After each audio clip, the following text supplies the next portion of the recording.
Gute Freunde kann niemand trennen. Gute Freunde. Gute Freunde kann niemand trennen. Gute Freunde sind nie allein. Meine sehr verehrten Damen und Herren, schönen guten Tag. So, hocken ja schon wieder 40 Leute rein, bevor ich überhaupt da bin. Was ist da los? Was ist da los? Habitiere miteinander. An diesem wunderschönen ja. Minimum. Habitiere. So, schauen wir mal, wen. Herr Mahler, Herr Tröber, Herr Simon Lehner, Herr Grassinger, Herr Wolle, Herr Hannes, Herr Pro, Herr Pyro, meine beste Freundin. Herr Zeisler, Herr Hauert, Herr Viola, Herr Fiesel, Herr Leitner, Herr Eichinger, Herr Patrick, Turboprinzessin ist auch da, Hauptsache, die ist da, ist noch nicht sowieso ein völliger Schmarrn.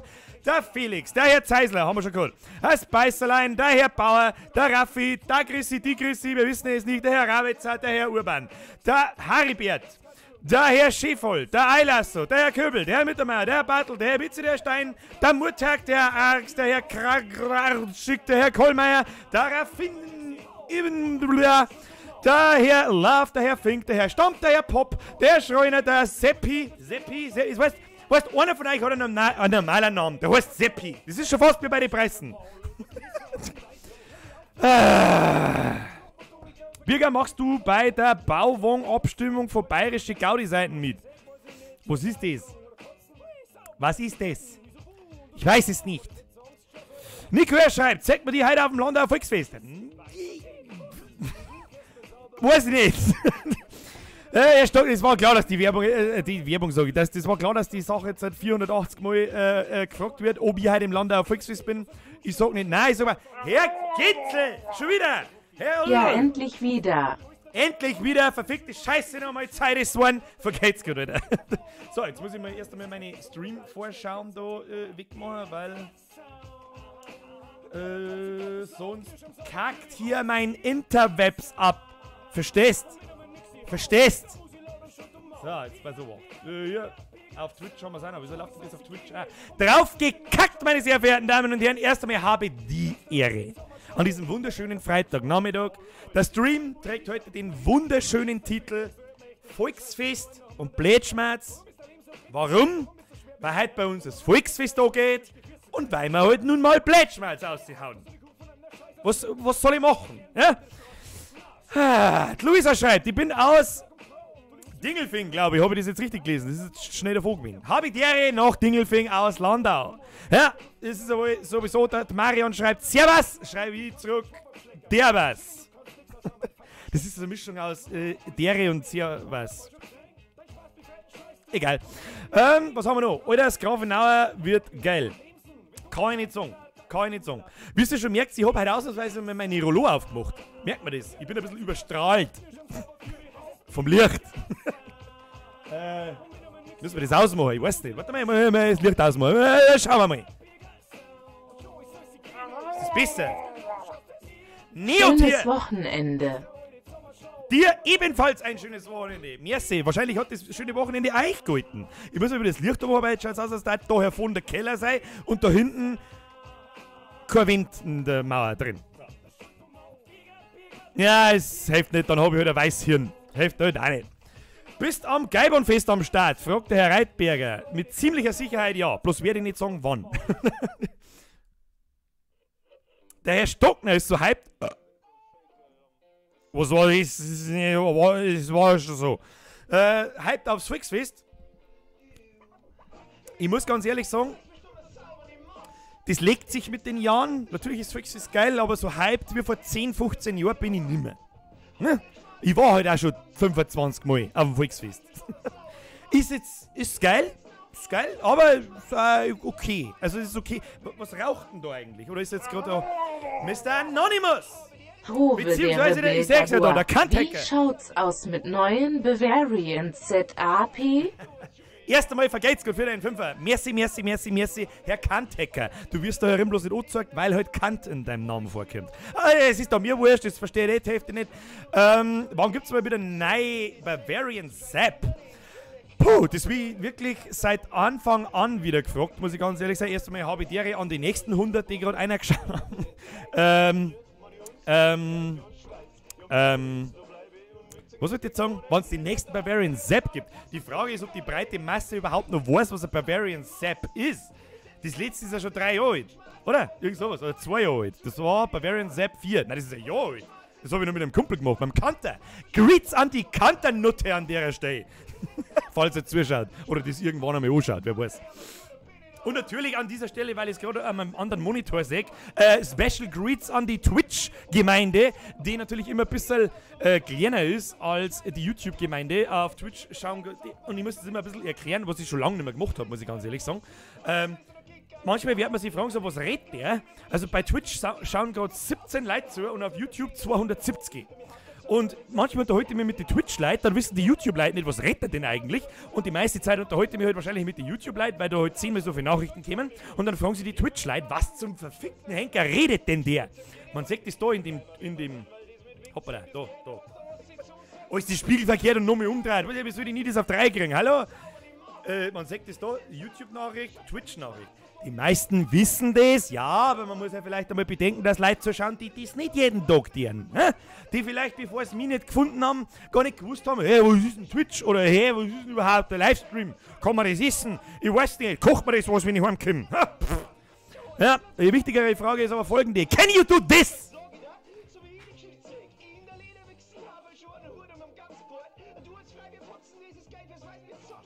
Ja, ich kann's. So. Jetzt muss ich den Chat wieder her, aber sonst kann ich nichts lesen. Bavarian Sepp, wann da wieder eins kommt, um die Frage zu beantworten, ich weiß nicht. Sag ich ganz ehrlich, das Problem an die Bavarian Sepps ist immer, dass da Copyright Strikes gibt ohne Ende. Ich warte eh schon drauf, bis die alten nach 3 Jahren, obwohl es schon 5 Jahre online sind, einmal Copy-Striked werden und dann habe ich nämlich ein Problem, dann kann ich nicht mehr streamen und gar nichts mehr. Mit dem Risiko muss ich leben. Morgens Elmex, na wie war's? Morgens Arenal. Morgens Elmex, abends Arenal, mal was riskieren. So. Hashtag Paulaner-Spezi, der ist mir ausgegangen, Kruzifix, ich hab das ganze Wochenende nichts zum Saufen. Muss ins Volkswhisky. Gibt bloß noch Massen zum Saufen. Das ist eh wurscht. So, Chat runterscrollen. Was ist da los? Diese geilen 3-Wörter-Kommentare im Chat, aber Bier ist gut. Was wollt ihr denn jetzt eigentlich verzeihen? Ich weiß nicht. Der Herr Schneider fragt, wann kommt wieder ein How-To? Also Kinder, es ist das letzte Video. Ich hoffe, jeder, der da... Mr. Pat, er wirft schon wieder seine Taschengeld aus. Habe die Ehre. Wie ihr geht's da so? Oh, Eis fit im Schritt. Ach ja, bevor es wages. This is a Müllabfuhr, it abfuhrs Müll. Hashtag hart erkannt, rappst du eigentlich? Es ist ein Müll... Das ist eine Müllabfuhr. It abfürs Müll. Das irgendwann, ich mag das bloß jetzt vielleicht in 2-3 Wochen oder so, dann werden wir das Thema noch mehr aufgreifen und dann werden wir mir diese T-Shirts machen. Das ist eine Weißwurst, it wurst's weiß. Das ist eine Müllabfuhr. Das ist eine Müllabfuhr, it abfürs Müll. It abfuhrs Müll, ohne Ü. Ja, das ist wichtig. So, wo waren wir? Wann kommt das nächste How-To? Ich bin ein bisschen unschlüssig. Ich habe nämlich mehrere How-Tos so in der Mache und bin am Zusammenschreiben und was weiß ich, was ist für ein Scheiß. Ja, er hat sich weiterentwickelt, er schreibt Skripte, wer hätte das gedacht? Und bin so ein bisschen dabei. Man hat gestern ist eigentlich das irgendjemandem aufgefallen. Ja? Also, also das Erste, was ich einmal sagen muss, ist, ich weiß gar nicht, ich sag's so oft, deswegen kommen wir mal ein bisschen blöd vor, ein überdimensionales Merci für diese Anerkennung an das Deutschland und die WM 2018, Kruzifix. Ich gehe jetzt mal schwer davon aus, von alle 300 Leute, die da sind, haben das Video gesehen von gestern. Wenn nicht, dann sucht jetzt halt nach Kruzifix WM Birger oder sonst irgendwas, weil mir da gerade schon wieder jemand fragt, passt die Stieb, was sagst du zur WM? Dann hast du das Video offensichtlich nicht gesehen, dann sollst du das anschauen. Das ist ziemlich genau das, was ich sage zur WM. Und vielen herzlichen Dank für diese Anerkennung von dem Video so schnell. Also das hat 30.000 Aufrufe. Mr. Brockfutzen! It's a Schnacksolotte, Schnackselslottel. Das ist ein Schnackselottel in Schnacksellottels. Das ist wirklich, also das ist wirklich die dümmste Art und Weise, einen Witz zu machen, aber gleichzeitig die beste. Ich liebe dumme Witze. Dumme Witze sind die geilsten. Wer wird laut mir Weltmeister? Boah, leck mich am Arsch, das kann ich nicht sagen, weil alle gleich schlecht sind. Belgien, Kroatien, Portugal, da ist vergunnen. Ja, oh nein, Schande über sein Haupt, der mag einen Ronaldo. Und die anderen mengen Ronaldo bloß nicht, bloß weil er nicht für ein Team spielt oder weil er, weiß ich nicht, weil er irgendwann einmal, keine Ahnung, halt 10 Stunden mehr am Tag Fußball trainiert wie alle anderen. Also bis jetzt, keine Ahnung, da müsst ihr die mehr WM anschauen und das werde ich jetzt nicht mehr tun, weil es mich echt einen Scheiß interessiert. Ja? Also das interessiert mich einfach einen Scheißdreck. Keine Ahnung, aber ich tat's einfach, also ich habe am Anfang gesagt, also in die ersten 2 Spiele von Portugal hat der Ronaldo 4 Tore geschossen, ja, 4. Und dann verhaut er leider Gottes im 3. Spiel den Elfer. Ja, nach dem 2. Spiel habe ich gesagt, Alter, 2 Spiele im Alleingang, 4 Tore, stell dir mal Folgendes vor. Der Typ geht her, wird Weltmeister und jetzt Spiel des Gewinnen schießt er die Tore. Das war, also krasser geht dann nimmer. Dann ist die Spitze erreicht. Wer soll es denn noch besser? Mr. Patrickson. This is a Schweißbrunn, it Bronschwein. This is a Flammenwerfer, it werfst Flammen. Bilger, rappst du eigentlich? Servus Bilger, ich kann leider dein Stream nicht ganz verfolgen, weil ich grad beim Grosshäckseln bin. Vergeht's Gott, Herr Thomas, vielen herzlichen Dank, wenn du wirklich gerade beim Grosshäckseln bist. Sitzt du dann auf dem Bulldog rum? Da hätte ich jetzt gerne ein Foto. Das schickst du mir auf Facebook. Das war geil. So, nebenbei Facebook aufmachen, dass ich es mitkriege, falls du das hörst. Da müsst ihr die sagen, das war lustig. So, jetzt, wo waren wir? Irgendwo, Ronaldo, glaube ich. Ronaldo? Ich weiß schon, die ganze Scheiße umeinander, die Ammerei, Ronaldo, schwul, behindert, ja, aber tut mir leid, wer mit 32 immer noch so Fußball spielt und so weit weg von allen anderen ist, dem vergunn ich's halt dann. Der ist nicht zur Gaudi so gut, der ist nicht einfach so gut, der trainiert von 8 in der Früh bis um 2 in der Früh. Der Mann, ja, der ist so erfolgsgeil, dass es ihm vergunnert hat, weil es wahrscheinlich seine letzte WM ist. Und dann ist er, da musst du das mal auf der Zunge zergehen lassen, dann ist der Mann Europameister. 3-mal hintereinander Champions League-Sieger, hat es auch noch nie gegeben. Und dann Weltmeister. Es geht nimmer krasser. Es geht nimmer krasser. Oder täusche ich mich, keine Ahnung. Was ich komme, natürlich, jeder hasst ihn. Irgendwie hasst man, aber irgendwie mag man auch. Warum? Weil er es kann. Ja, ich höre schon das Geilste, wenn er Freistöße schießt und er stellt sich so markant hin, wie er so wie tut. Weißt du, Herr, wenn der, wie heißt, wenn der, was ist denn das? War das eine Spende? Die hast jetzt mit irgendwelchen Sonderzeichen kaputt gemacht. Das tut mir leid, aber merci, wer immer das war. Ja, also keine Ahnung. Wo waren wir jetzt? Ich bin unterbrochen von diesen Spenden. Vergeht's Gott leid an dieser Stelle übrigens erst einmal. Heute ist einmal, ja, was ist das?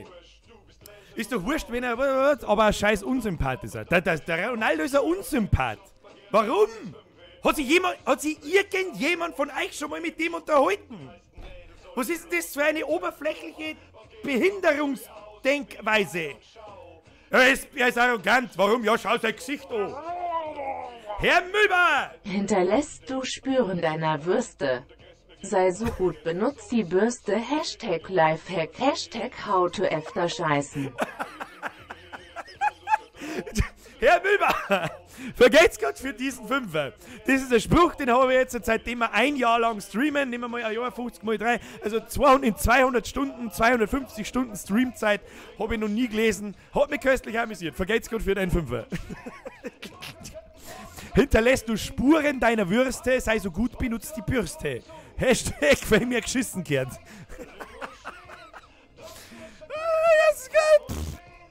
Und ja, da liegt noch mein Deutschland-Dress, falls es irgendjemandem auffällt. Ah, so. Wo waren wir? Ja, ich wollte einfach bloß einmal loswerden, dass kein Mensch hat sich jemals mit dem scheiß fucking Ronaldo unterhalten. Kein Mensch weiß, wie der wirklich ist. Vielleicht ist er ein arroganter Wichser. Ja, dann sage ich da aber ganz ehrlich, das kann er sich leisten. Der kann so arrogant sein, wie er will. Der Mann hat alles erreicht. Und wenn er Weltmeister wird, dann geht's nicht mehr krasser. Geht nicht mehr krasser. Der ist, du musst auf der Zunge, der ist 32. 32 Jahre alt und lauft am 20-jährigen, was weiß ich nie, defensiven Mittelfeldspieler noch als war nicht da. Da gibt's nichts zum Umeinander. Ach, ich weiß es auch nicht. Was mir am Ronaldo, also lesen wir mal vor. Unknown Guy. Was mir am Ronaldo nicht taugt, dass er jegliche gemeinnützige Aktion groß auf Social Media breit treten muss. Und dass er eine Bronzestatue in seiner Ortschaft hat, ist auch so eine Sache. Hey, für die Bronzestatue kann er nichts. Ja, die hat sicherlich nicht er auch geschafft. Das ist immer das Erste. Sondern da, wo er herkommt, die haben gesagt, wow, Alec, du bist der krasseste Fußballer, den wir seit Anbeginn des Fußballs gehabt haben. Ja, dann bauen wir dir ein Denkmal. Da gehört er eigentlich gefeiert dafür. Das ist immer das Erste. Well, Herr Kulzer! Habe die RTTD. Habe... Herr Kulzer, vergeht's gut. Und dass er jede gemeinnützige Aktion groß breit drehen muss, da lerne ich mich jetzt auch mal aus dem Fenster und sage, das macht nicht er selber. Glaubst du wirklich, der filmt sich da dabei, oder wie soll ich sagen, der kommt doch selber gar nicht auf die Idee, diese gemeinnützigen Sachen vielleicht zum Tor, ja?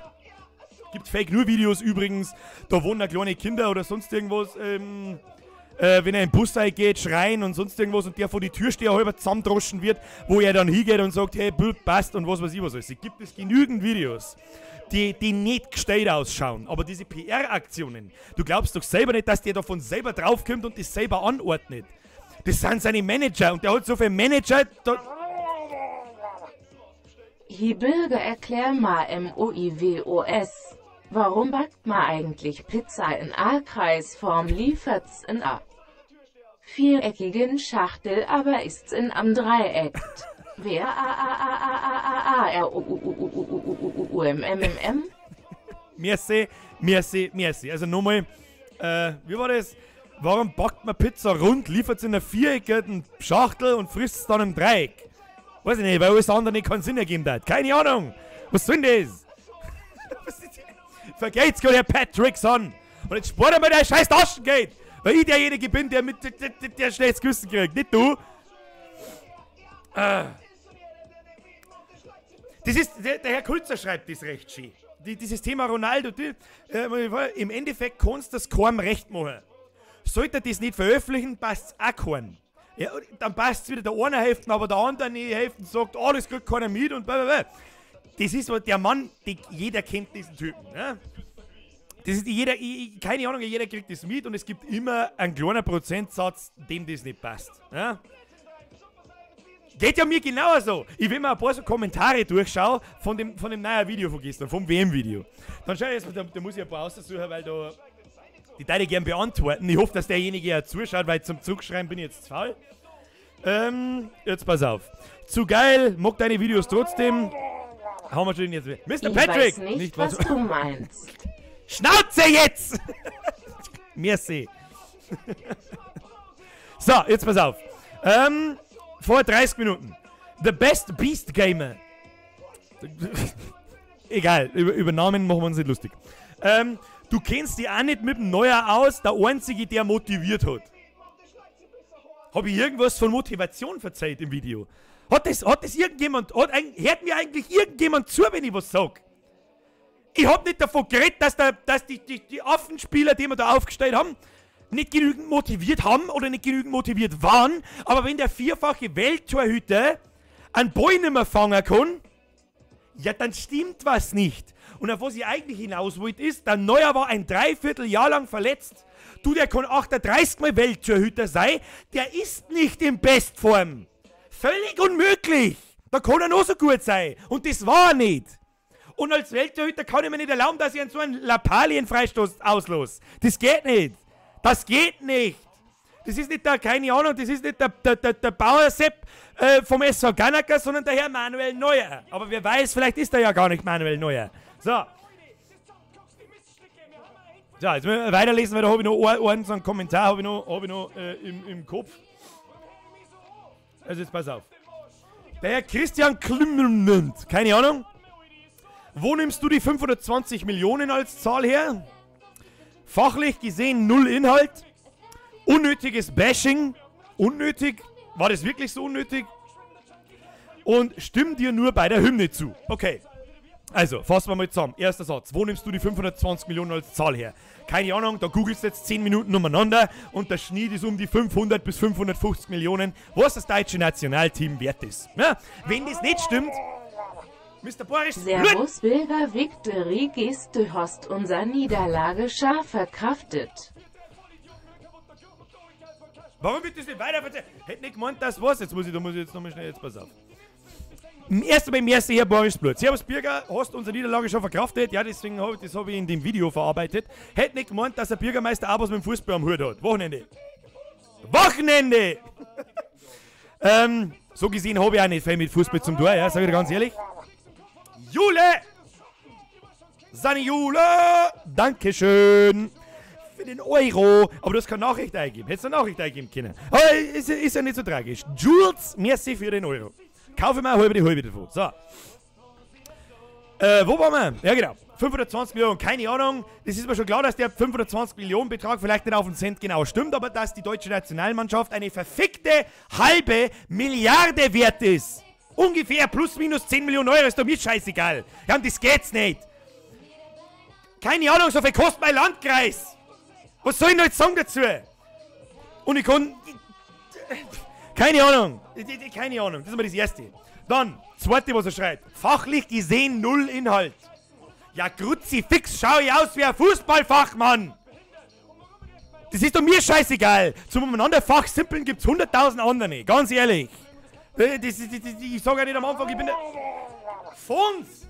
Lernde Bryson am VFS Weißwort ESSN Smiley mit Freudentränen, Smiley mit Freudentränen, Smiley mit Freudentränen. Vergeht's gut. Herr Strahl, fangt jetzt schon wieder an, ja? Jetzt übrigens, erstmal habe ich die Ehre an alle, die gerade zuschauen, an die nächsten 130, die es gerade einer geschwappt hat. Jetzt haben wir nämlich 430 Leute. Merci für eine Donations, ist aber klar. Ich komme schon gar nicht mehr mit, weil ich schon wieder im absoluten Rage-Modus bin. Das merkt man übrigens daran, wenn meine Haare langsam da überall umeinander hängen und mir Zoss vom Hirn runterläuft. Ja? Also ich verstehe nicht, wie man das Video von gestern anschauen kann. Und mir danach dann zum Schreiben fachlich null Inhalt. Da fällt mir nicht mehr was ein, was ich dazu sagen soll. Was ist denn das für ein Kommentar? Schau ich aus wie der Günther Netzer, der jetzt da seine fachliche Meinung dazu abgibt. Nein, ich prüfe einfach bloß umeinander. Und warum? Dann schreibt er drunter, unnötiges Bashing. Ja, war das wirklich so unnötig? War das so unnötig? Weiß nicht. Soll man einem Groß vielleicht noch 50 Millionen ins Arschloch schirmen, damit er besser Fußball spielt und tut's doch nicht? Was ist ein unnötiges Bashing? Leckt mich doch am Arsch! Also das kann ich, keine Ahnung. Das war untertraurig, noch mehr traurig, so schlecht. Also so einen schlechten Fußball, das ist ja Wahnsinn. Das ist ja Wahnsinn, da darf ich mich nicht aufregen. Drüber, was die Leute verdienen dafür. Herr Mühlbar, schon wieder. Wir sehen... Urs aus der Rosenau, Teufelsgruß, Bierkrug. Teufelsgruß, Bierkrug. Merci, Herr Mühlbar. Maybar, der heißt ja nicht Mühlbar, der heißt ja Maybar. Herr Maybar, merci für deinen Fünfer. Vergeht's gut. Und, wie war das? Der Teufelsgruß. Das ist ein Hashtag Teufelsgruß. Das ist Pommesgabel. Pommesgabel. So schaut's aus. Merci. Da könnt ihr alles zusammenhauen, ich sag das, wie es ist. Und das ist wirklich, manchmal ist es wirklich... Ich verstehe nicht, wie man so hart, krass, also wirklich alles ernst nehmen kann, was ich sag. Das ist aber, also ich hoffe, muss ich dazu sagen, dass natürlich da sehr viel Maßlos übertrieben ist, sonst war es halt auch nicht lustig. Vielleicht bin ich dazu da, euch zu unterhalten und nicht zum Sagen, wie der andere voll den Fußball spielen soll. Franziska, mach mal was. Jutzi, fix. Weiß nicht, vielleicht wirfst du mal Timo Werner ist ein Uhrensohn. Uhrensohn. Ja? Wichtig, Kinder. Vielleicht So, jetzt nehmen wir mal ein sauberes Backel Muskatnuss in die Pfotzen strahlen. Also mal Ruhe! Ja.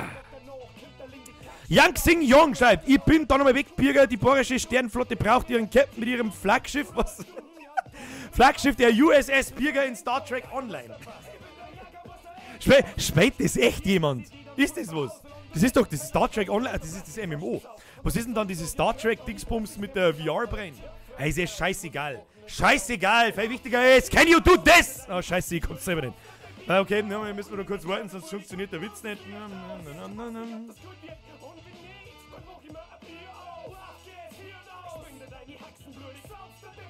So, jetzt, can you do this?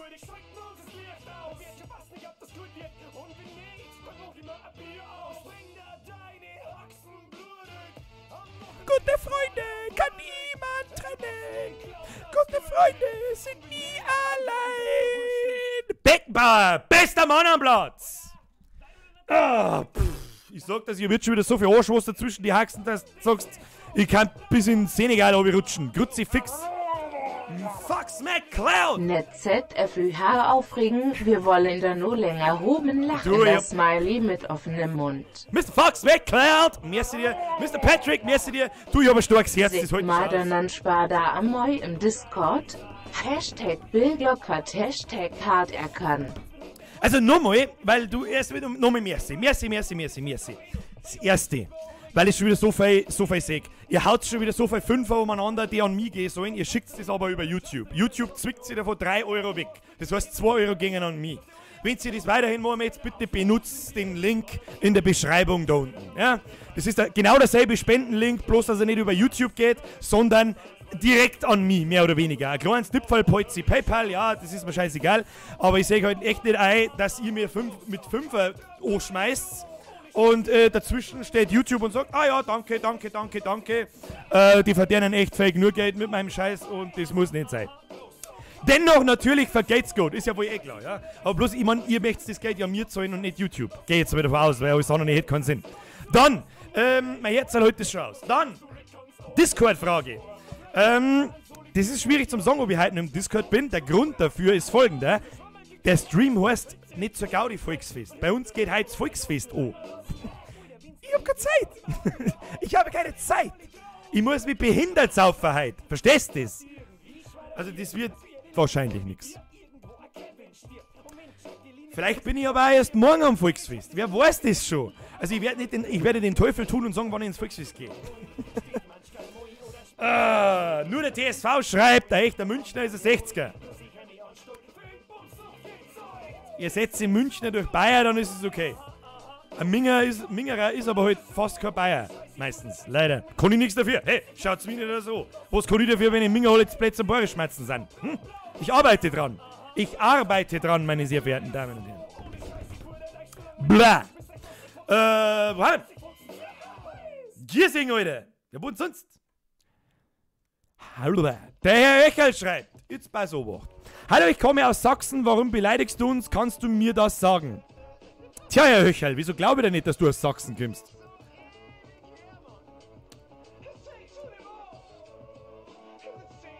Sagst nix mehr, gell, woher ich das weiß? Unfassbar. Der Horst Seehofer, da steht's, der Horst Seehofer, ich arbeite dran. Ich bin mir noch nicht so sicher, ob der Horst da wirklich dran arbeitet. Der Patrick, die schreibt, how to ratschen. Wisst ihr jetzt nicht, wie ich anfangen soll? Ich sage dir ganz ehrlich. Vorher war mal die Frage da so, wann kommt das nächste How-To? Also ich bin mir ziemlich sicher, dass das nächste Video, das kommen wird, ein How-To ist. Ich weiß bloß noch nicht welches. Vielleicht machen wir eine Umfrage über diese YouTube-Community-Funktion. Kennst du Preisen versenken? Ja, kenne ich. Habe ich übrigens auch ziemlich lachen müssen. Für die Preisen versenken nicht kennen. Ich weiß leider Gottes jetzt nicht mehr, wo das war. Aber da springen die Buben, also 10, 12, 14, 16 Jahre und auch Erwachsene, springen, also da ist ein See oder ein Fluss, ich weiß ehrlich gesagt schon gar nicht mehr. Und da fahren unten mit Preisen mit dem Tretboot vorbei. Und oben von der Brücke springen dann die Kinder runter und mengen quasi die Preisen versenken. Das ist wirklich, da habe ich wirklich lachen müssen. Da mehr ich mal hinfahren. Kann man mal machen. Das war sicher lustig. Friss ich vorher noch 2, 3 Schweiners, damit wir 100 Kilo zusammenkriegen. Und dann hier gib ihm. Herr Unertl! Pfeil, Pfeil, Pfeil, Pfeil, Pfeil, Pfeil, Pfeil, Pfeil, Pfeil, Pfeil. Merci. Merci, merci. Der Herr Stockner fragt mich, spielst du mal Fortnite oder mal wieder PUBG? Ich muss ganz ehrlich sagen, seit meiner kleinen Sommerpause, jetzt muss ich da mal... Oh, mein verfickter Shell wegschmelzt mit dem Scheißding. Aber ich kann nicht Donations mehr, das ist auch Scheiß. Muss ich mich wieder mal fürs Team opfern, hilft das sowieso nicht. Kattel, die Fledermaus ist einmal wieder da. Das ist einmal 100 Jahre lang her, seitdem du einmal wieder da bist. Kattel, fix Mari, wo bist du noch bei? Hä? Was? Weißt du nicht, was du sagen sollst, gell? Wo waren wir? Wo waren wir jetzt schon wieder? Mein Gott, ich will so gerne abgelenkt, ich mag das. Irgendjemand hat mir irgendwas gefragt, aber ich weiß schon wieder nicht mehr was. Fortnite und PUBG. Stimmt, seit meiner Sommerpause. Seit meiner Sommerpause habe ich mir ein bisschen überzockt. Ja, das geht. Das geht. Habe ich auch nicht gewusst, aber es geht. Habe 2 Wochen lang, jeden Tag, von 10 in der Früh bis um 2 in der Früh, also gute 12 Stunden im Schnitt, nur gezockt. Und jetzt habe ich gerade keinen Bock mehr auf PUBG. Und auf Fortnite sowieso nicht. Bevor ich Fortnite spiele, haue ich mir lieber einen rostigen Nagel ins Knie, weil das Kindergespiel, das mag ich einfach nicht haben. Ja. Momentan habe ich keinen Bock auf PUBG, muss ich ganz ehrlich sagen. Der Lina schreibt, gehst du heute ins Volksfest nach Landau? Darum heißt doch der Stream heute so. Bloß sage ich nicht, ob ich heute ins Volksfest gehe oder morgen. Oder am Sonntag, oder am Montag, oder am Dienstag, am Kindertag ist Kindertag. Da kann man umsonst Autos gut davon, wenn man 4 ist. Oder am Mittwoch gehe. Wer weiß denn das schon? Ich weiß das nicht. Das ist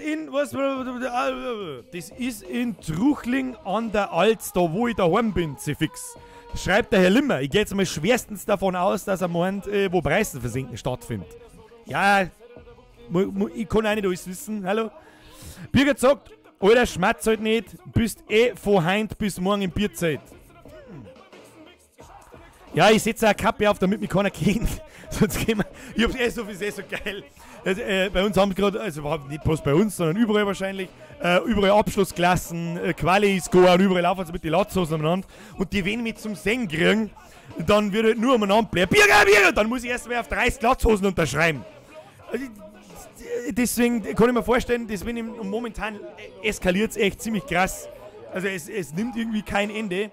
Habe ich letzte Woche schon erzählt, wir waren mal in Passau, war in einem Jungsenabschied vom besten Kumpel und ich steige aus dem Zug aus, 10 Minuten später kommen die ersten Leute, wo legt der Birger? Also keine Ahnung, ich werde mit Sicherheit nicht erzählen, wann ich ins Volksfest gehe. Wer mich findet, hat Glück gehabt. Wer mich beim Kotzen in die Stauern findet, hat Glück gehabt. Wer mich nicht findet, hat kein Glück gehabt. Hilft halt dann nicht.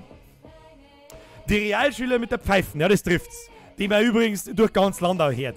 Und ich bin mir nicht sicher, also wie ich Abschluss gehabt habe, ist schon Zeit her, aber ist egal, in der Realschule, hey, da ist in dem Jahr ist uns erstens verboten worden, mit Anhänger umeinander zum Fahren, mit Pfeiferl umeinander zum Rennen und was weiß ich was noch ist. Deswegen wundert mich ein bisschen, dass diese Pfeiferl immer noch da sind. Uns sind es verboten worden. Vielleicht ist es wieder entschärft worden.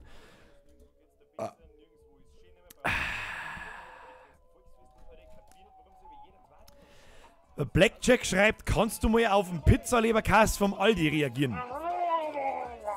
Jule! Bierkrüge, zwinkernder Smiley, Bierkrüge, Singular Plural, zwinkernder Smiley. Vergeht's gut, Jule. So, sing nochmal gute Freunde. Das muss spontan kommen. Auf Kommando geht das nicht. Ich gehe in die Real, die haben meine Ohren so zerlegt, hey, das kannst du dir nicht vorstellen. Jo, ich war in der Realschule, kann man sehr gut vorstellen. Servus, woher kommst denn du? Ich komme aus der Nähe von Passau. Servus, du, ich komme aus, einmal verzeih in jedem Stream verzeih einmal, ich komme aus Landau. Das ist in der Nähe von, ja, Straubing ist 20 Minuten weg, Dingelfing ist eine Viertelstunde weg, so irgendwie, kennt keine Sau, an der Isar halt, ne? Für das habe ich euch aber einmal ein Video gemacht. Das heißt auch eine Fragen. Man muss allerdings auch dazu sagen, das ist auch schon wieder, das ist fast ein Jahr alt. Heilige Scheiße, wir machen den ganzen Spaß jetzt da schon wieder ein Jahr. Hey, könnt ihr euch das vorstellen? Wie schnell vergeht eigentlich Zeit? Und wie viele Leute haben wir überhaupt gewonnen? Ja? Das Video ist seit gestern 30.000 Mal aufgerufen worden. Und schon hocken wieder 400 Leute in dem Stream herin. Erst einmal habe ich die Ehre an alle, die gerade dazugeschaltet haben. Ja, das ist live, falls euch das interessiert, falls ihr nicht wisst, was das ist. Und ich glaube, dass wir 500 neue Abonnenten sind. Ja? Danke, merci. Ich weiß nicht, was ich sagen soll. Ich weiß doch auch nicht. Ich weiß doch nicht. Schau ich aus, als würde ich was wissen.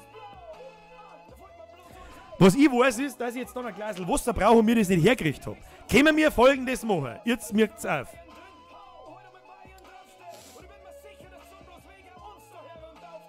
Währenddessen. Jetzt pass auf.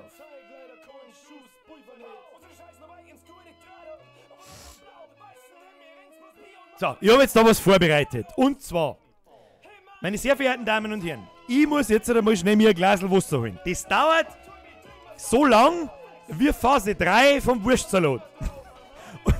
und weil mir jetzt gerade nichts anderes eingefallen ist,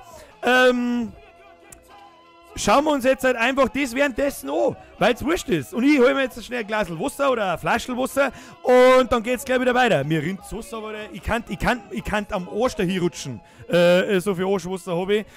So, das schauen wir uns jetzt einmal schnell an und ich bin gleich wieder da. Schön, da kann man sogar als Pausenunterhaltung hernehmen. Das ist was Gutes. Bis gleich, ich hole mir schnell was zum Saufen. Bin gleich wieder da.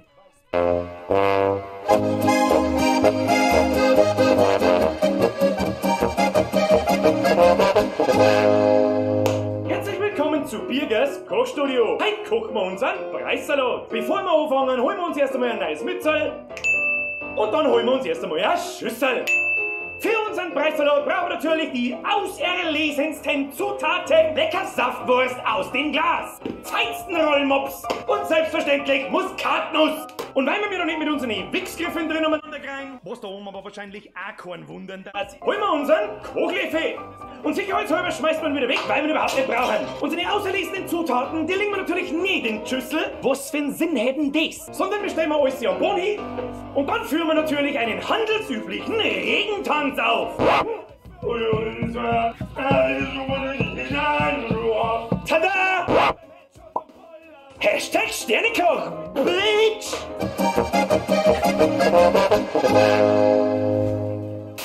So. Und viel mehr Regentänzchen aufgeführt, meine sehr verehrten Damen und Herren. So, warte, jetzt muss ich mir mal schnell da... jetzt muss ich natürlich auch noch das köstliche Glas feinsten Leitungswassers, für mehr gelangt es nämlich nicht mehr, muss ich jetzt mal schnell ausgießen und dann können wir uns weiter unterhalten. Ist das was, okay? Hashtag Sternekoch, Bitch! Und natürlich ist das kein Wasser nicht, das ist purer Wodka, ist aber eh klar.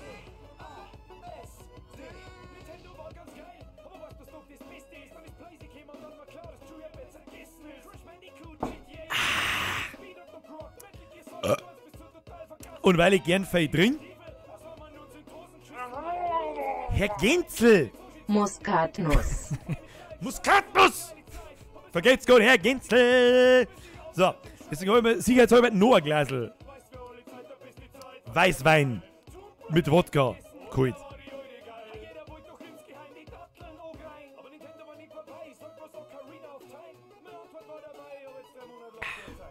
Und weg ist! Hoppala! So, wie schaut's aus? Wer hat eigentlich das Logo für was? Der Herr Brandl schreibt, wer hat eigentlich das Logo von Birgers Kochstudio gemacht? Das hat der Chris vom Trachtmann gezeichnet. Ich hoffe, dass jeder da einen Trachtmann kennt. Wenn nicht, der Trachtmann ist ein bayerischer Superheld, den es in Form eines Comics gibt. Und die dritte Version habe ich auf Bayerisch übersetzt. Übersetzen dürfen. So muss ich sagen. Ich kann es euch auch mal schnell zeigen. Muss ich aber nur mal schnell aufstehen.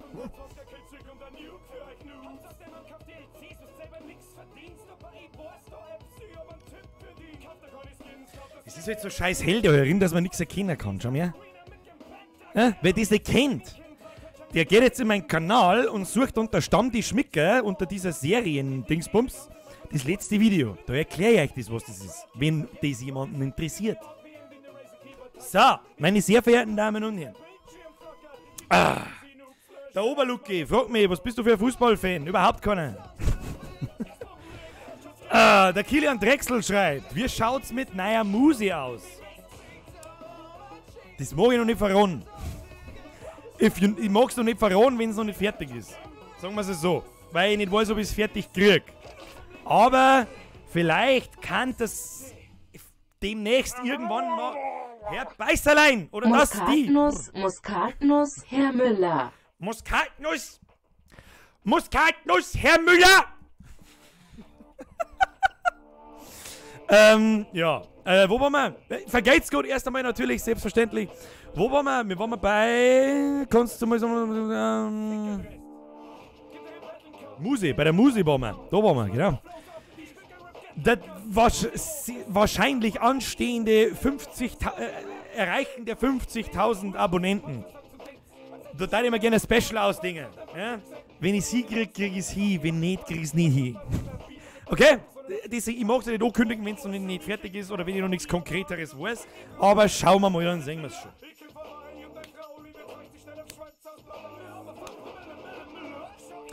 Gehst du Pichelsteiner Regen?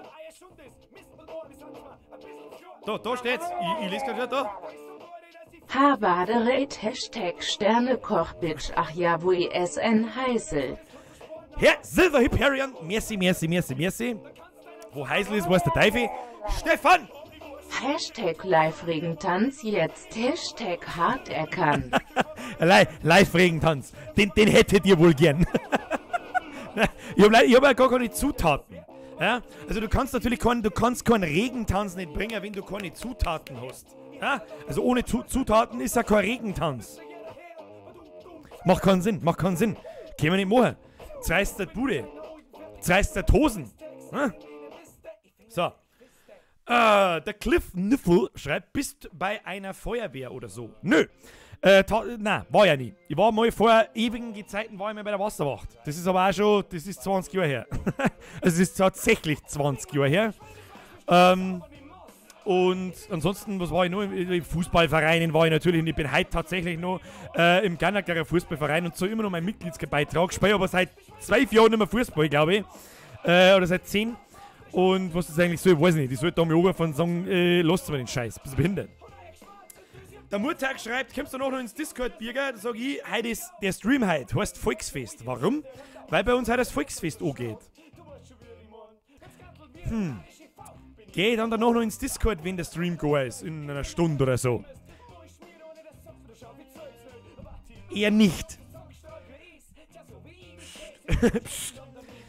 Birger, Q&A war im September, weiß ich noch, hast meine Frage beantwortet. 2,6 Topmann das heute noch. Was? Nummer 2,6 toppen wir das heute noch.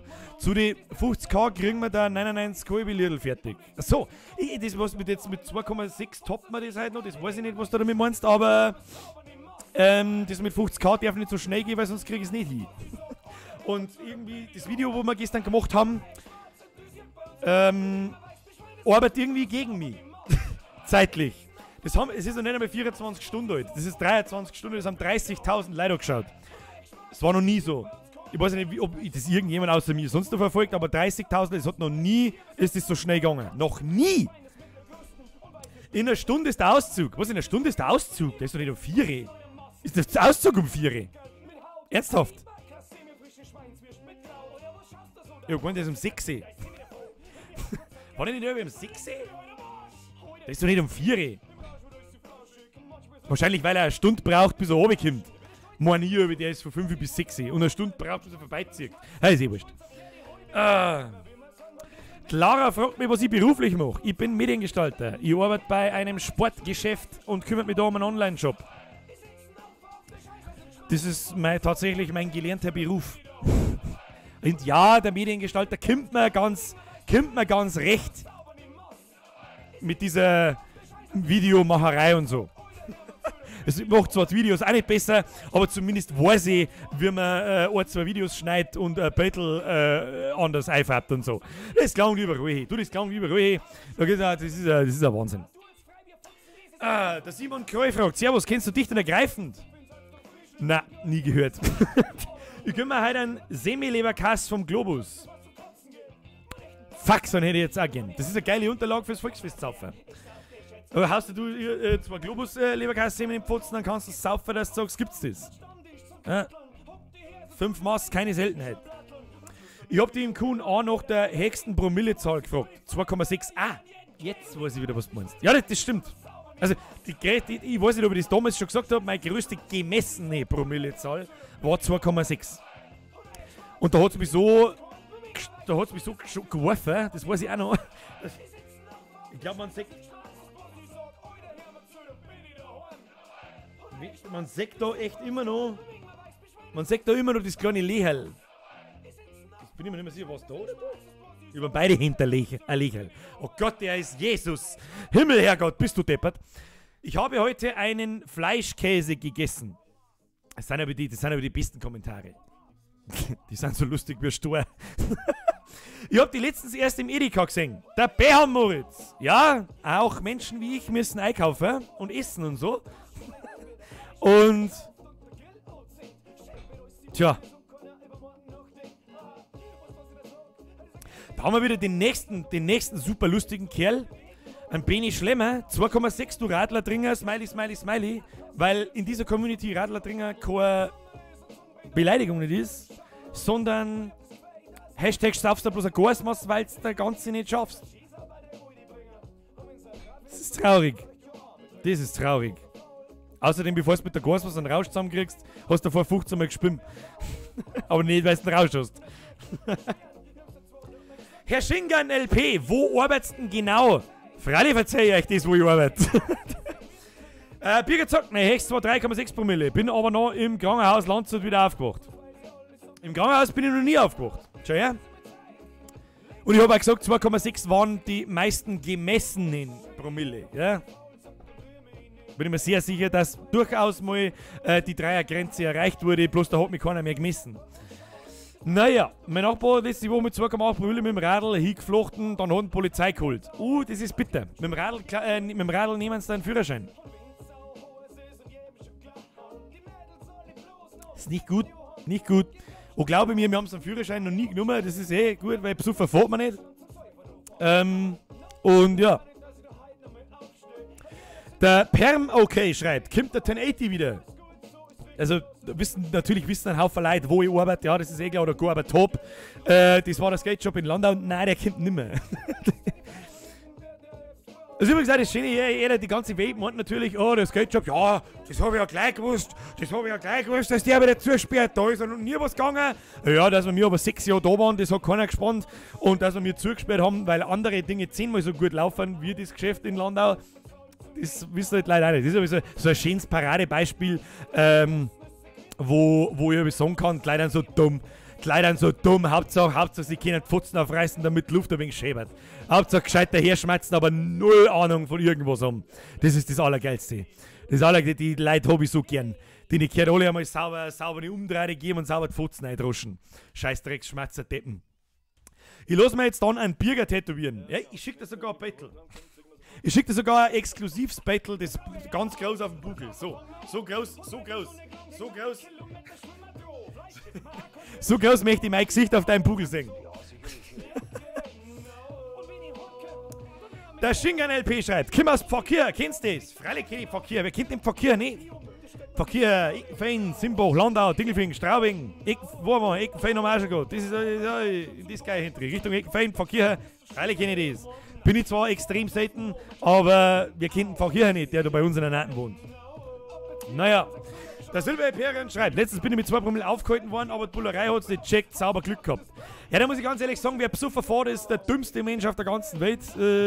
Das mag in Freundeskreisen, mag das schon einmal belächelt werden, so, hey, das ist wie die besoffen heimgefahren. Ja, aber das lauter geistig behinderte Volldeppen hat das hat halt keiner gesagt. Und das checkt man erst dann, wenn es zu spät ist. Und da rede ich nicht von die nehmen seinen Führerschein einmal ein Jahr oder sonst was. Es überlebt da jeder.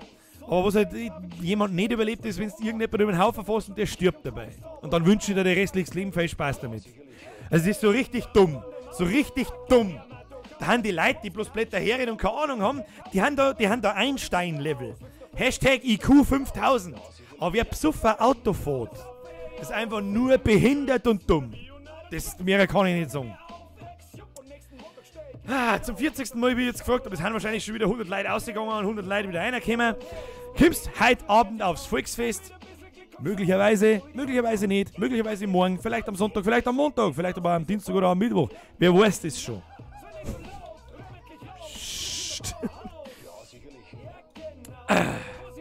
Der Game Tom 23 schreibt: Hallo Birger, sag ich, hallo Game Tom. Da, der Apfelschorle macht's richtig, deswegen schwimme ich immer besoffen heim. Ja, haust du in dieser ein, schwimmst du wegen paddeln, ein bisschen paddeln, das passt. Naja. Machen wir How to Wien. Der Naruto Uzumaki schreibt: Machen wir How to Wien. Junge, ich komme aus Bayern. Ich kann über die Wiener nichts verzeihen. Kann sie? Schönes Wochenend eng Olle. Hey, das hat sogar ziemlich gut vorgelesen. Merci für den Zwickel, kann sie. Schönes Wochenend eng alle. Selbstverständlich, merci. Der Sebastian Einheld schreibt: Hab die letzte Mal beim Strohhammer gesehen. Kombiniere. Wo kann der jetzt arbeiten? So, aber das habe ich euch in dem letzten Video da auch schon mal erklärt. Ihr braucht es nicht zum Strohhammer kommen, um mich zu besuchen. Ich arbeite nicht beim Strohhammer drin. Ja? Sondern ganz woanders. Ich hab an 2 in der letzten Schux geschrieben, heute fahre ich vor 2 in der Früh nicht heim. Wir wissen, wir einfach gar nicht heimfahren. Da schon mal drüber nachdenkt. Ich wohne eine halbe Stunde von dir weg. Ramona Fischer schreibt, ich wohne eine halbe Stunde von dir weg. Das kann jetzt überall sein. Das kann, wenn ich 400 fahre, auch Minger sein. Der Herr Kastenhuber schreibt: Habe die Ehre zurück. Herr Kastenhuber. Der Rebecca sagt, die Box mich hungert. Gut, sie fix mich hungert, vielleicht tatsächlich auch. Wahnsinn. Und an die Leute, die meinen, dass, wenn es 8 Millionen Smileys an Nachrichten ohne hängen, dass ich eine Nachricht dann eher lese. Ich lese schon, aber ich überlese sie auch absichtlich. Verstehst? So, Herr Birger, also um 16:30 Uhr ist das Standkonzert vorm Rathaus und um 17 Uhr ist der Auszug. Sag ich doch, dass er nicht um 4 Uhr ist. Hä? Sag ich doch. Und normalerweise, wir haben ja irgendwie beim Sergio geguckt, aber den gibt es ja nicht mehr. Sergio Prezzoso ist ein Hopfen. Das ist unten beim 2. Kreisverkehr, das rechte, wie heißt es geheißen? Ich weiß nicht mehr, wie es heißt, Bella Italia, glaube ich, keine Ahnung. Da haben wir mir drin geguckt, aber das gibt's ja nicht. Nimmer, sagen wir es so, der ist in Rente gegangen. Hat er sich gedacht, legt's mir im Arsch. Naja. Ich wohne 5 Minuten von dir weg, weil ich habe einen Düsennäger und der fliegt 5000. Moin, bin ich der Einzige... Der Simplay schreibt: Moin, bin ich der einzige Hochdeutsche? Weiß ich nicht. Ich habe so ein bisschen den Eindruck, es kann fast nicht sein, dass da nur bayerische und österreichische Zuschauer da haben. Ich bin mir doch sicher, dass da irgendwelche Preisen haben, doch mindestens 15% Preisen auch da sind. Da bin ich mir doch sicher, aber die trauen sich nichts schreien. Ich glaube, die lochen näher drüber, dass wir mir alles in Borisch reden und denken sie so: Ja, kann der im Senegal-Chat zuschauen. Ich verstehe kein Wort, was mache ich hier? Naja, der Bär Moritz schreibt: Ich kann zwar heute nicht ins Volksfest kommen, weil ich Abiball, den habe ich weggepuckt. Aber ich hoffe, wir sehen uns morgen.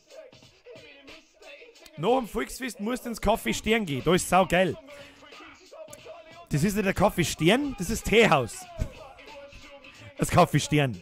Und nein, nach dem Volksfest gehe ich nicht mehr ins Teehaus. Ich bin froh, dass ich, wenn ich nicht um 11 Uhr schon irgendwo in die Stauern liege und nicht mehr weiß, wo ich wohne.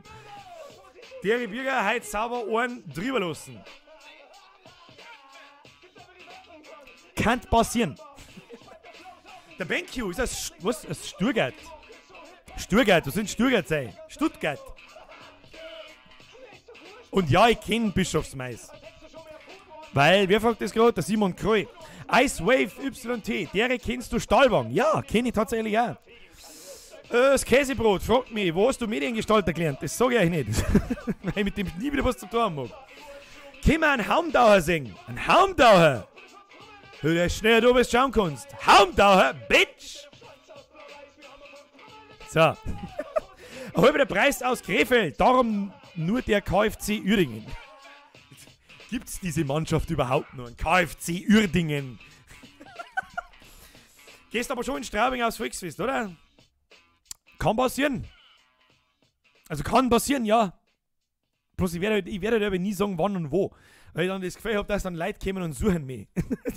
Merkt ihr es? Hashtag Bierger26+, Hashtag Paranoid. Kennst du was unter Grasensee? Na, ausnahmsweise nicht. Dere, wenn du Stolbern kennst Konzell auch. Na, kenn ich auch nicht. Der Jojojojo 01 schreibt, Servus Bierger, du machst allerweil saugute Videos. Sag ich, Mr. Jojojojo und alle anderen natürlich auch. Vergeht's gut, das freut mich, wenn es euch unterhält. Das ist aber eh klar und um was anderes geht's aber nicht. Hä? So, um was soll's denn sonst gehen? Bisschen in die Kamera einblären, bisschen Scheiße labern, bisschen singen. Gute Freunde kann niemand trennen. Gute Freunde sind nie allein. So, und wenn bloß einer gelacht hat von den 400 Leuten, die zuschauen, hat sie sich schon rentiert, verstehst du mich? Kennst du Finsterwald? Nein, kenn ich nicht. Bürger, du musst halt alleweil einmal ein Treffen veranstalten. Also alleweil einmal, nein. Aber das Treffen wird veranstaltet. Da ist aber noch ein bisschen hin, das ist nicht mehr im Sommer, da ist noch ein bisschen hin und ja. Kündige ich natürlich dann auch an, ja. Stell dir vor, ich mache ein Treffen und ich sag's keinem. Das ist der Leberkäse. It Käses Lebers. Kennst du die Maut? Die Mouth? Nein. Nie gehört. Was ist das? Das ist was zum Essen. Keine Ahnung. Aber München kennst du ja wohl. Na, keine Ahnung. Keine Ahnung. Ist das die Preisenhauptstadt ganz im Norden? Keine Ahnung. 11. blöde Frage. Das kennt auch jeder. Was? Verstehe nicht. Schönberg. Schönberg habe ich natürlich schon mal gehört. Wo das aber jetzt gerade ist, ja. Der Joke hier ist da. Mach mal einen Witz. Was ist fies? 10 Kinder in einer Mülltonne. Ja. Was ist fieser? Ein Kind in 10 Mülltonnen. Da, da. So, der Humor ist schwarz in Streams. Bei uns kostet der Leberkäse 3,20. Was? Ein Leberkäse-Semi für 3,20 €. Wie groß ist denn das? So groß wie Michelle. Was soll denn das? Hab den Link von deinem WM-Video in meine Firmengruppe geschickt. Das sind nämlich lauter Fußballverrückte. Da gehört's hin. Genau die Leute. Das sind nämlich dann die dann wieder drüber fachsimpeln, was ich für einen Schwachsinn labert. Dabei bin ich der absichtlich Schwachsinn labert. Überhaupt keine Ahnung nicht habe und sich köstlich amüsiert drüber, wenn irgendwelche super schlauen Fußballgötter drüber philosophieren, was ich für ahnungsloser Fußballdepp bin. Köstlich. Naja, der Apfelschorle schreibt, ich bin der Saupreis und hänge 1000 Emojis an meine Nachricht, weil ich blöd bin. Der Apfelschorle bringt's auf den Punkt. Ich wiederhole. Achtung, nochmal. Ich bin der Saupreis und hänge 1000 Emojis an meine Nachricht, weil ich blöd bin. Smiley, Smiley, Smiley, Smiley, Smiley, Emoji, Emoji, Emoji. Ich bin ja nicht der Einzige, der nur sagt Smileys und nicht Emojis. Emojis. Das hört sich aber so ein bisschen so, als versuche ich jetzt mal meinen Schwanz zum Lutschen selber. Emojis. Bockfotzen! AED Anguan freien Vieren Schnacksolotte Google MOI Blobfisch. Herr Bockfock, erstmal vergeht's gut. Blobfisch, ich glaube, ich weiß, was kommt. Aber erst muss ich googeln und dann zeige ich euch. Der Blobfisch.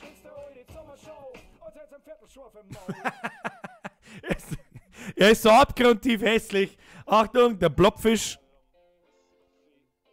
Was denkt er denn da dabei, der Blobfisch? Schaut's rein an. Seht ihr den Blobfisch? Da. Schau wie er am Trotzdglocken aushängt. Also, da muss ich vielleicht schon sagen, was kommt denn eigentlich, wenn man Schnacksolotl einschreibt? Kommt der Schnacksolotl? Schnacksolotl. Tatsächlich wird mir das vorgeschlagen. Jetzt pass auf. Tatsächlich kommt links um Schnacksolotl. Ich kriege einen Vogel. Da. Schnacksolotl. Für alle, die nicht wissen, was ein scheiß fucking Schnacksolotl ist, was ist eigentlich das da? Das ist interessant, was man da so alles findet. Birger sagt, most viewed all Twitch-Clips.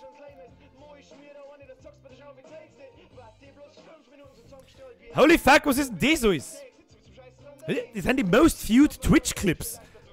Sollten wir uns vielleicht einmal anschauen, keine Ahnung. 67, was ist das? Schauen wir mal, was ist das? Keine Ahnung. Sehr bald wieder da. Oh, da haben wir Resident Evil gespielt. Also das ist jetzt quasi dieses Originalvideo.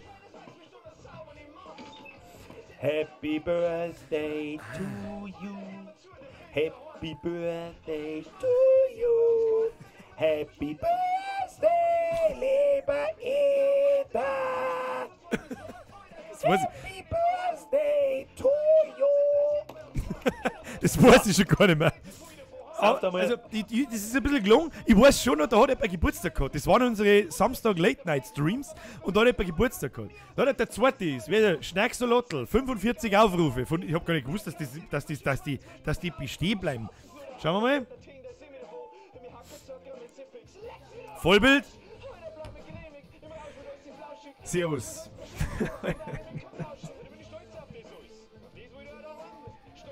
Also ohne Scheiß, Mr. Syu, also um das in meiner Sprache, damit musst du rechnen, dass ich das jetzt in meiner Sprache so sage, wie ich so. Servus, Bilder, Grüße aus Augsburg.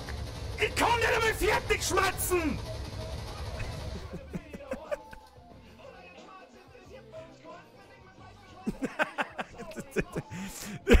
Das weiß ich tatsächlich nicht mehr. Was haben wir dann noch? Mietspatzen haben wir noch.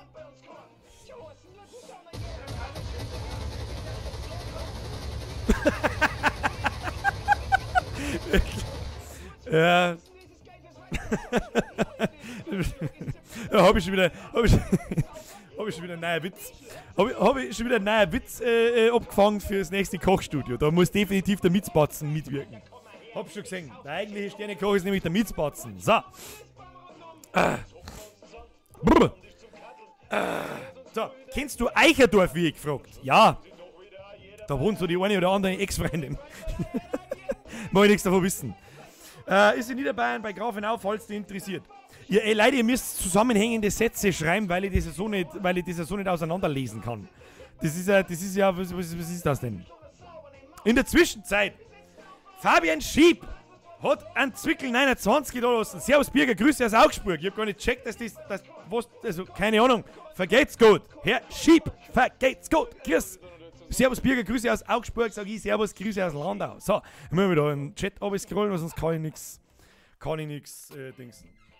So, kann ich von dir ein Autogramm haben? Frau Ramona, Frau Fischer. Ja, die Frage ist nur wie. Dafür muss man sie sehen. Das hilft halt nicht. Müssen wir aber Fan-Treffen warten. Kennst du Feishofer? Also, können wir mir jetzt bitte aufhören, ob ich irgendwelche scheiß idiotischen scheiß Dorfnamen kenne? Ich sage einfach jetzt mal, ja, kenne ich. Ja, kenne ich, ja, kenne ich, ja, kenne ich. Was sind das für Fragen?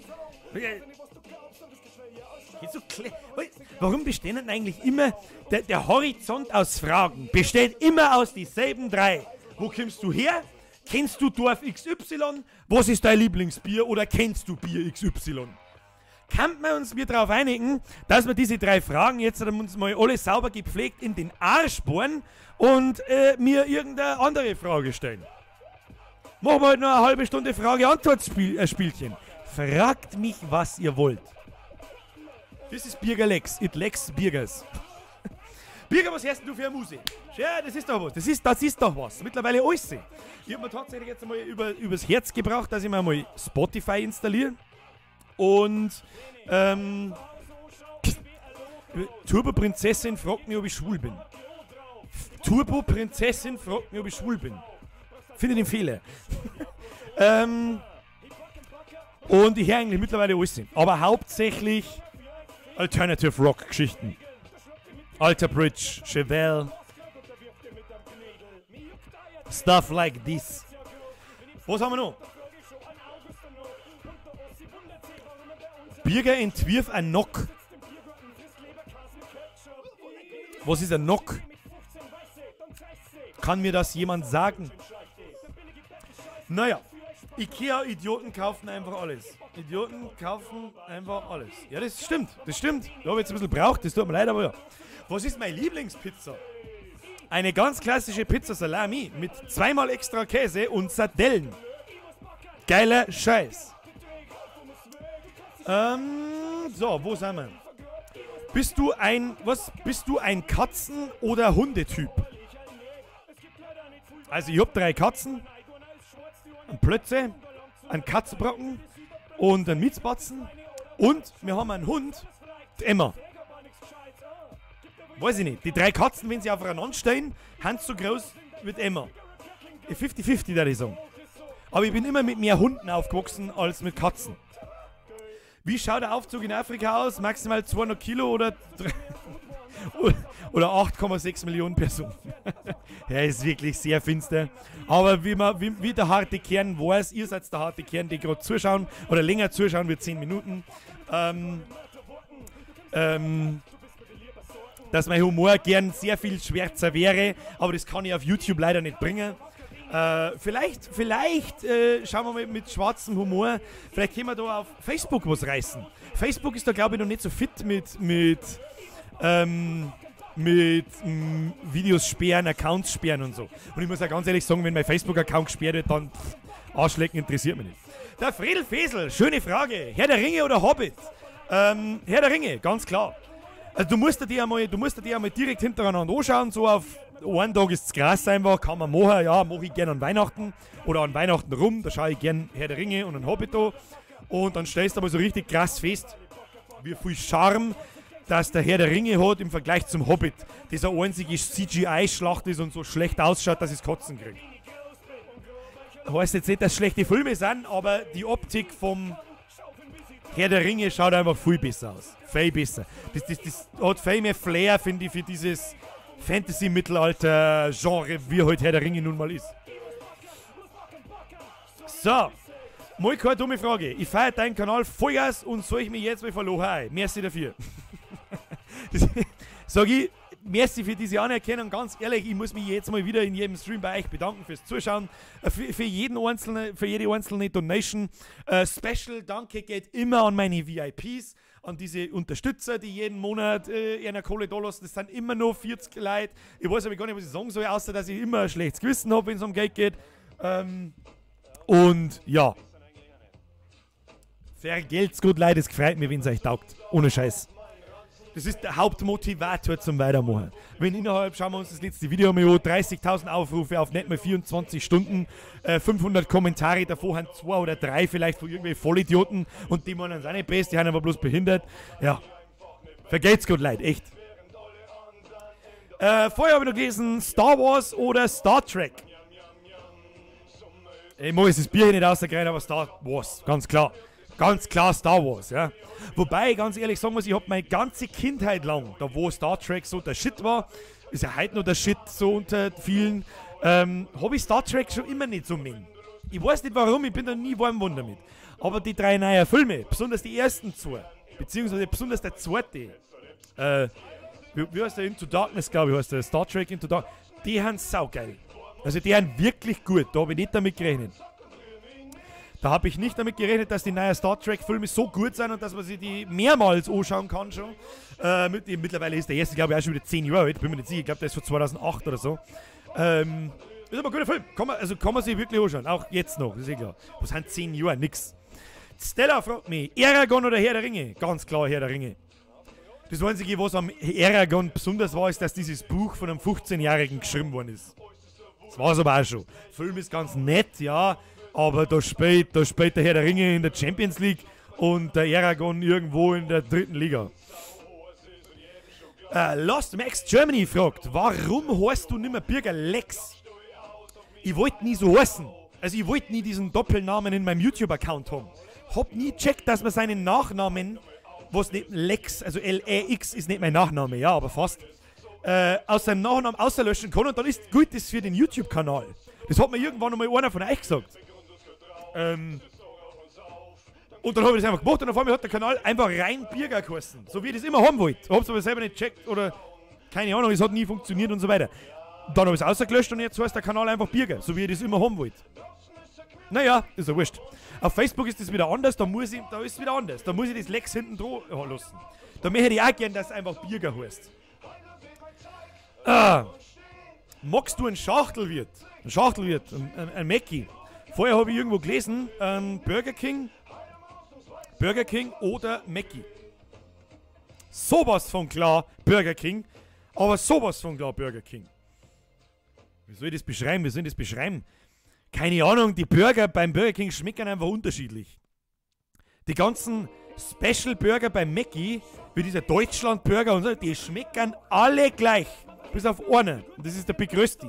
Und den gibt es bloß alle 2 bis 4 Wochen lang im Winter, im Januar, Februar.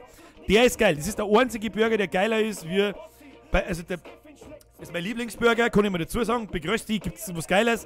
Da wo Fett und Kassos bloß noch außerpatzt. Geiler Scheiß. Und leider gibt es den bloß einmal im Jahr. Das ist der beste Burger. Und am Burger King gibt es auch bald in London, ja. Dann können wir jede Woche zuschauen, wie ich jede Woche ein Kilo mehr wiege. Bin mir sicher. Also ganz ehrlich, und wer ein Mackie verteidigt, ist ja alles in Ordnung. Soll doch ja jeder fressen, was er will. Ja, also es gibt auch ein paar gute Burger beim Mackie. Ich mag zum Beispiel einen Big Mac ganz gern. Ein McRib ist ganz geil. Aber das sind nicht die Classics. Ja, die gibt es schon immer, die wird es immer geben. Aber trotzdem sind die Classics beim Burger King, die schmecken einfach, wie sie es in der Werbung schon sagen. Die schmecken grillt, die schmecken rauchiger mit dieser Rauchsauce da drin. Und Big King XXL oder ein normaler Big King. Der schaut halt einfach aus wie ein Burger. Ja? Und nicht wie so ein zusammengepanschte Plastik-Semi. Keine Ahnung. Da schmecken einfach so Kleinigkeiten mit. Und die Pommes. Wenn mir irgendjemand erzählt, dass diese labbrige Pommes-Scheiße beim Mackie besser sei sie wie die beim Burger King. Moment.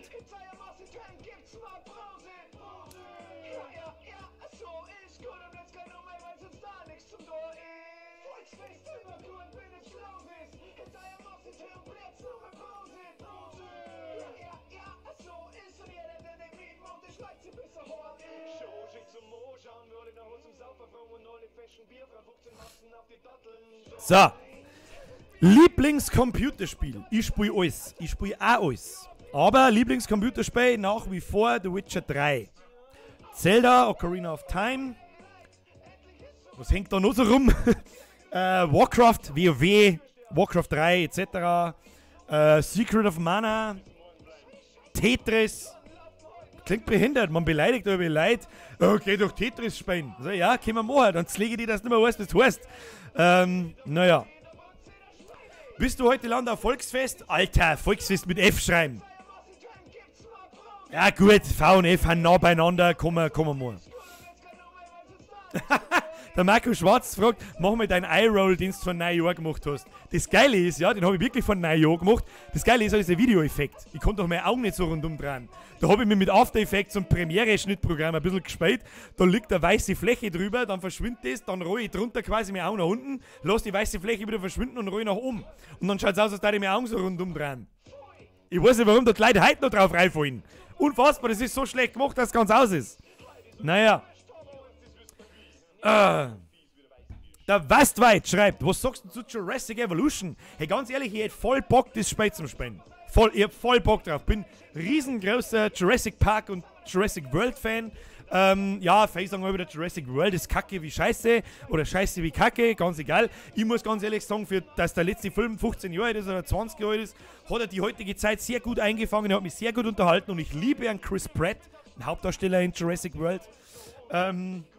Und ich darf das Spiel so gern spielen. Ich liebe Aufbauspiele, ich liebe Jurassic Park etc. Aber 55 €?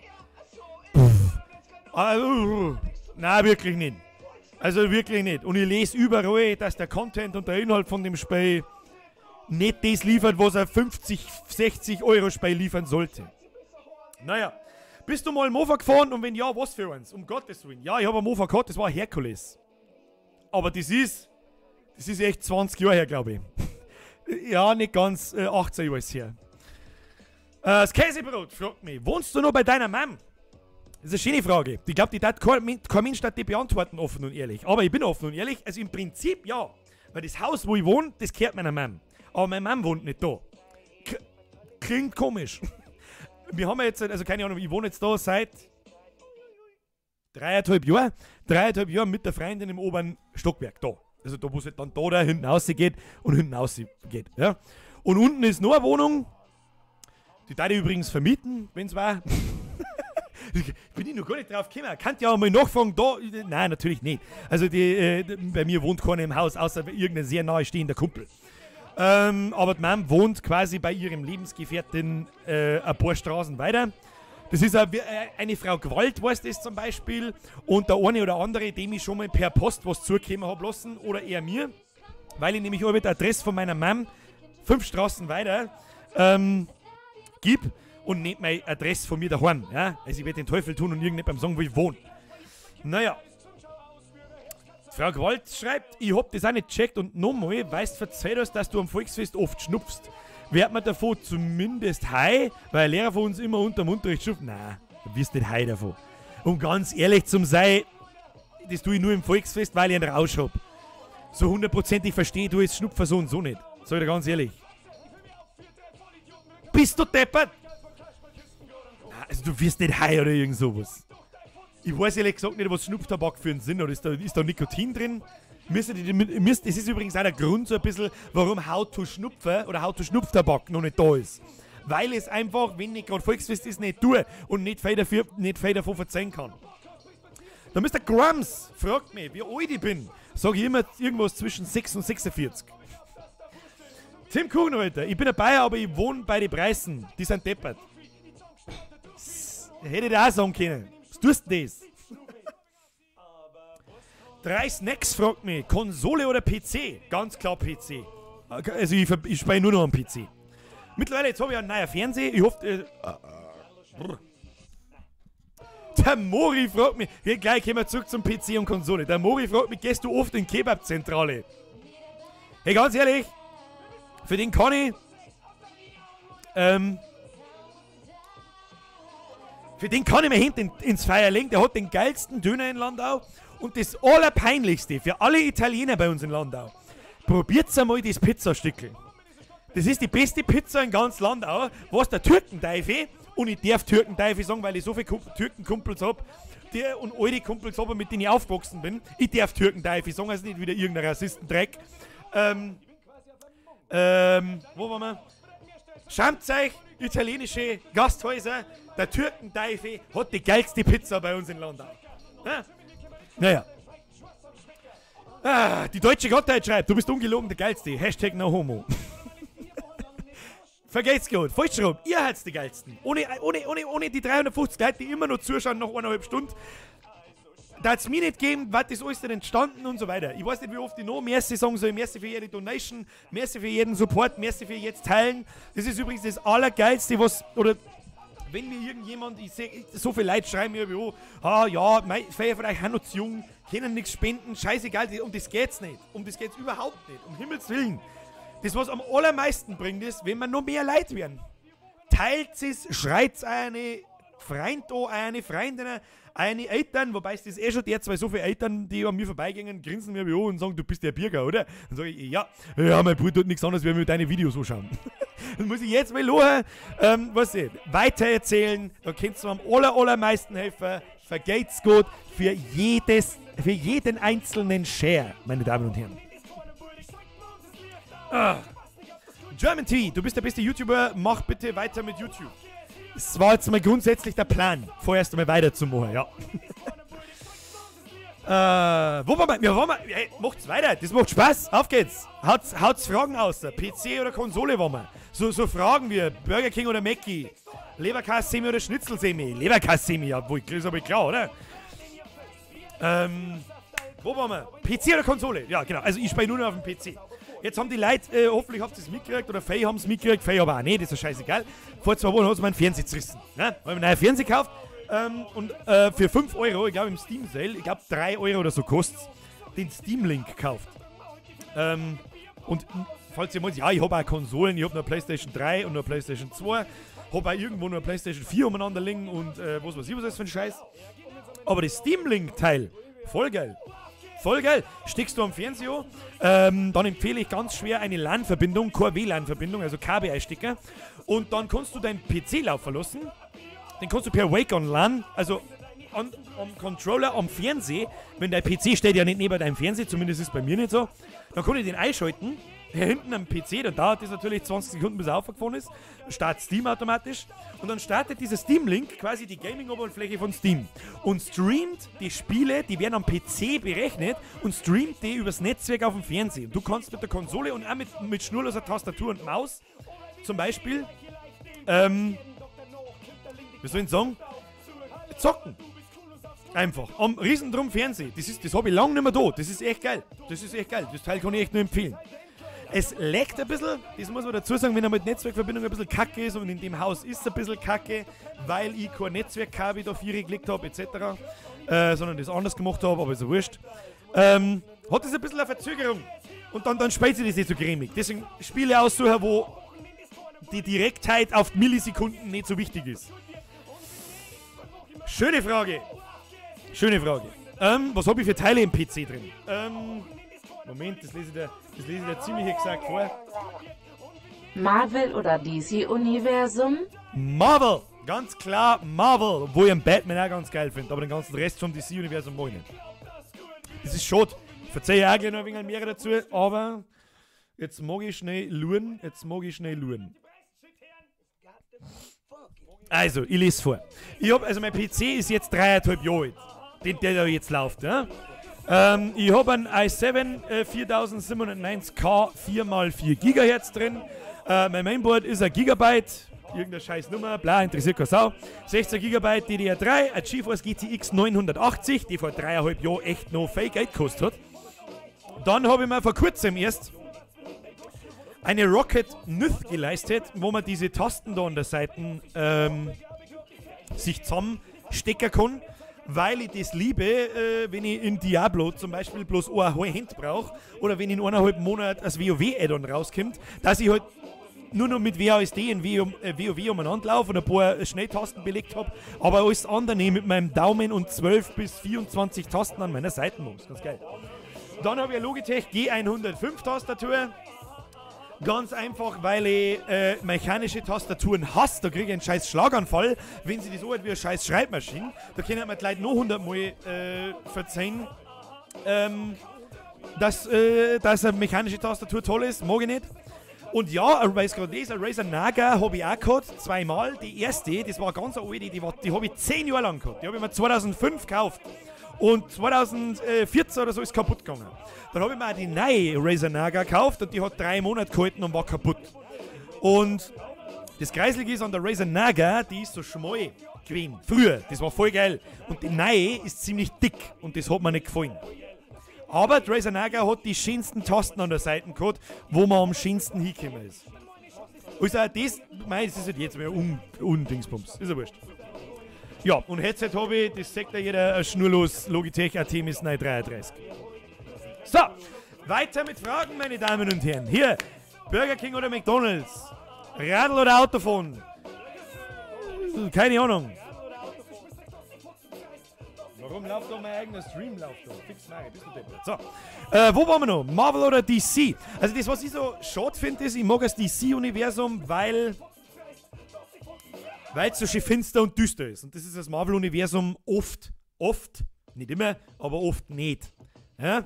Das würde ich mir gerne ein bisschen mehr im Marvel-Universum wünschen, aber ich finde einfach die ganze Superheldentruppe in Marvel-Universum drin, finde ich einfach schöner. Der Herr Kulzer fragt mich, ob ich noch Jungfrau bin. Ja. Weißwurst oder Leberkäse? Das sind Fragen, ja? Da muss ich drüber nachdenken. Ja? Weißwurst oder Leberkäse? Ich glaube Leberkäse. Ich glaube, ich mag Leberkäse-Semin lieber wie Weißwurst. Aber das ist wirklich eine schwierige Frage. Legt mir Mosch. Vor allem, weil es auch öfter ist. Ja, Leberkäse-Semi easy viel öfter wie Weißwurst. Naja. Ich glaube Leberkäse. Leberkäse so auf dem Teller zum Schneiden mit ein bisschen Kartoffelsalat oder mit Ohr und Spinat, das ist auch geil. Ja. Döner oder Pizza? Döner. Auto oder Traktor? Auto. Ich bin noch nie Traktor gefahren. Ich bin noch nie Bulldog gefahren. Könnt ihr euch das vorstellen? Kann mich mal bitte jemand mit dem Bulldog abholen? Und dann fahren wir doch ganz lange mit dem Bulldog, das ist auch voll geil. Schweinshaxen oder Schweiners? Da muss ich ganz ehrlich sagen, Schweiners. Weil, und normalerweise mag ich das, sehr sogar, Schweinshaxen ist so fett. Also die ist so massiv fettig, dass da einfach nach der 15. Gabel schlecht wird. Und ein richtig geil gemachtes Schweiners mit einer so einer fetten, aufgeschnittenen Würfelkrusten. Ah, da rennt mir jetzt schon das Wasser in der Fotzen zusammen. Und irgendwie hat ein Schweinshaxen für mich ein bisschen was von Fast Food. Ich weiß nicht warum, das ist natürlich völliger Schwachsinn, aber für mich hat es irgendwas von Fast Food, weil ich das da irgendwie, ob ich bei einem Metzger mal schnell kaufen kann und dann friese ich das aus der Tüten raus. Das geht mit dem Schweiners nicht, deswegen ganz klar Schweiners. Gickel oder Weißwurst? Ah, ganz klar Gickel. Sag ich ganz ehrlich, mag ich einen Gickel. Ein Gickel ist eins von meinen Lieblingsgerichte, muss ich ganz ehrlich sagen. Wenn man das Gericht nennen kann. Ja? Also, ein Gickel ist saugeil. Ich liebe Gickel. Kartoffelsalat dazu. Und fertig. Und ein Brezen, natürlich, eine große, weiche, frisch bohane Brezen. Hey, gibt's denn was Geiles wie eine frisch bohane Brezen, Alter? Ah, also deswegen da ich jetzt gern schon jetzt gleich ins Volksfest runterreisen, damit ich mir eine große Brezen holen kann. Und einen Gickel und ein Steckerlfisch. Das ist eigentlich das Einzige, was noch geiler ist. Aber gut. Weißbier oder Hells? Hells. Ich mag beides recht gern, aber ein Hells trinke ich 100 Mal öfter wie ein Weißbier. Ein Gsechts oder ein Lione? Ganz klar Gsechts. Ich bin wie soll ich sagen, Liebhaber von geräucherten Speisen. Deswegen ich mag ein Greiherz. Ah, geil. Der Knopf fragt mich, ob ich im Fallout 76 Hype bin. Nein, ich bin eher im Fallout 76 Rage, weil ich genau weiß, wo das endet. Habe ich letzte Woche schon ein bisschen erzählt, Fallout 76, das wird ausprobiert in der Kurzform jetzt, länger reden wir nicht drüber, weil, du weißt es eh. Fallout 76 ist ein Experiment an uns. Ja? In den nächsten 2-3 Jahren, in den Spiele-Release-Abschnitten von Bethesda, wird jetzt in den nächsten 3 Jahren mit uns getestet, wie wir Fallout 76 annehmen und dieses ganze Spielprinzip. Wir werden uns darauf einstellen können, dass sehr viele Patches kommen werden, dass sehr krass auf Community eingegangen wird, wenn das kacke ist und das kacke ist, aber das ist gut und das ist gut. Okay. Dann wird das 3 Jahre lang, vielleicht sogar 6 Jahre lang darauf hingetrimmt und wenn das passt und wenn das läuft für Bethesda, dann werden wir mir ein The Elder Scrolls 6 kriegen und das wird genauso laufen wie Fallout 76. Mit Online-Zwang, Koop-Modus, Mikrotransaktionen etc. Alles, was wir nicht wollen, aber keiner kriegt's mit. Merkt euch meine Worte. So, hast du eine eigene Sech? Nein, leider nicht. Leider nicht. Ich hab bloß, man sieht ihn leider nicht, da draußen am Balkon steht mein Smoker. Und der ist schon lange nicht mehr angeworfen worden ist, muss ich ganz ehrlich sagen. Eigentlich müsstet ihr jetzt zum Medica fahren und müsstet mir 4 Pfund Rippel kaufen. So. Naja. Hab leider keine eigene Sech. Vielleicht aber irgendwann einmal. Bier oder Schnaps? Schnaps. Normale oder Brezen-Semi? Normale Semi. Das ist ja Semi und kein Brezen. Semi. Wurstsalat oder Brezen mit Käse? Boah, Lex, schwierige Frage. Boah, das ist tagesformabhängig. Momentan da ich sagen, ein frischer Käse vom Käserei mit einer Brezen. Weil ich in der letzten Zeit echt sehr viele Wurstsalat gefressen habe. Sehr viele Wurstsalate. Da kennst die nette Bedienung bei Medica fragen, wie oft ich in der Woche komme und kaufe mir einen Grauens Leone. Oh, Brisket, Pulled Pork oder Rippel? Ich muss ganz ehrlich sagen, ein richtig gutes Brisket habe ich noch nicht gegessen und habe ich selber auch noch nicht hingekriegt, weil ich es erst einmal probiert habe. Und beim ersten Mal geht es immer schief. Pulled Pork ist schon ganz geil, aber nicht so geil wie die Rippel. Sag ich euch ganz ehrlich. Der Fleischbatzen, den ich vor einem Jahr gemacht habe, How to Fleischbatzen, da war ich gerade wirklich in der Hochphase von dieser Grillerei, quasi gerade frisch entdeckt und was weiß ich, und habe jedes Wochenende gegrillt wie ein Verblödeter. Und die Rippel haben so geil. Die haben so geil. Die kriege ich nirgendwo zum Kaufen, in keinem Wirtshaus, nirgendwo, 0. Darum Rippel. 3-2-1 oder 3-2-0 Rippel, wie ich es euch gesagt habe, How to Fleischbatzen. Haben die geil. Und jetzt hätte ich schon wieder Bock drauf. Grillparty beim Bierger, à la Project X. Ja, das ist irgendwie so ein bisschen schwierig, vor allem mit diesen Fantreffen, da haben wir uns ja auch schon mal unterhalten. Da müsst ihr eine Veranstaltung draus machen und dann gibt es 100.000 Auflagen und Scheiß und Kack. Käsebrot, Freibad oder Weiher? Hey, ganz klar Weiher. Was wäre denn in dem Chlor zugeschissenen Ding, wo die Kinder einpissen? Da schwimme ich doch lieber im Weiher, wo die Fische einpissen. Wo kein Chlor drin ist. Na, keine Ahnung. Weiher. Ich war schon immer auch früher schon. Das ist unterschiedlich. Also, wenn ich noch ganz jung war, so 7 bis 10 war ich gerne im Freibad. Und dann mit 12, 14, 16, wo es dann zum hier Saufi, Freunde, Frauen und so, waren wir immer weiter am Weiher. Weil man da einfach weiter weg von den Leuten ist irgendwie. Keine Ahnung. Sauberbürger, das gefällt mir, welchen Smoker hast. Oh Gott, das darf ich gar nicht sagen. Bloß irgendeine geschissene China-Dosen. El Fuego, irgendwas. Keine Ahnung, also nichts Besonderes in dem Sinn. Da hat das Geld noch nicht gelangt. Die wollten mir schon Ewigkeiten einen sauberen Kugelgrill kaufen, weil der Kugelgrill einfach einfacher zu befeuern ist, wenn du mich fragst. Also da kann man Titzen besser halten etc. Zumindest ist mir das aufgefallen bei die 1, 2 Mal, wo ich bei einem Kumpel war und habe einen Kugelgrill bedient. Das ist im Smoker aber ein bisschen schlecht, aber der Smoker macht einfach mehr her. Der hat einfach nicht jeder im Garten drin stehen. Wobei das mittlerweile auch schon nicht mehr so ist. Jeder Vollhorst hat einen scheiß Smoker. Der Jojojo fragt mich die ganze Zeit, was ich für E-Zigaretten habe. Bitte seid mir nicht besser, wenn ich diese Fragen ein bisschen wegignoriere, weil ich nicht da bin, euch zum E-Zigaretten-Rauchen oder zum Fixen. Ich hab's bloß da, weil ich damit das Rauchen aufgehört habe und es ziemlich gut hingehauen hat. Also jeder, der raucht, ja, kann sich die Teile wirklich einmal anschauen, das ist sehr zu empfehlen. Aber jeder, der nicht raucht und sich den Kack da anfängt, fragwürdig. Ja, da mag ich nicht derjenige sein, der euch da dazu gebracht hat. Wenn es jemanden interessiert, ich habe einen Torwap Master, 100 Watt und stink einfach in 0815 Kipf drauf, Hauptsache. Schöne Frage. Number 1 schreibt erst einmal nochmal vergeht's vorher für deine Donation. Pornhub oder Perfect Girls? YouPorn, Pornhub, RedTube, PornMD. Aber was hast du für einen Schulabschluss?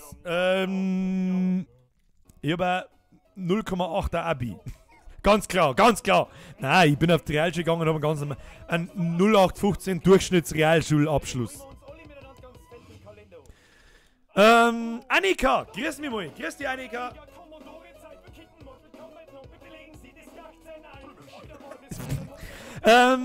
Michaela Hill schreibt, E-Grill oder Kohlegrill? Grüß mal Franziska, bitteschön. Erst einmal, Franziska! Hallo!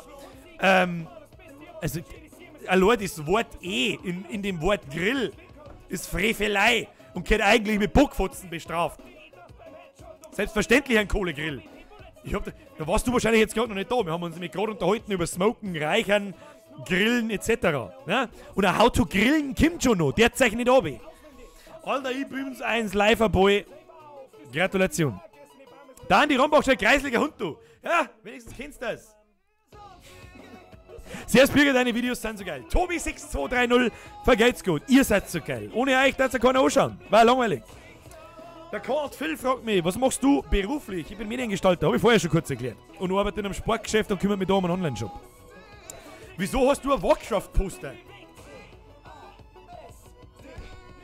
Weil ich StarCraft-Fan bin. Was soll jetzt der Song drauf? Weil ich, also das Warcraft-Poster, Moment, ich fahre mir auf Zeiten.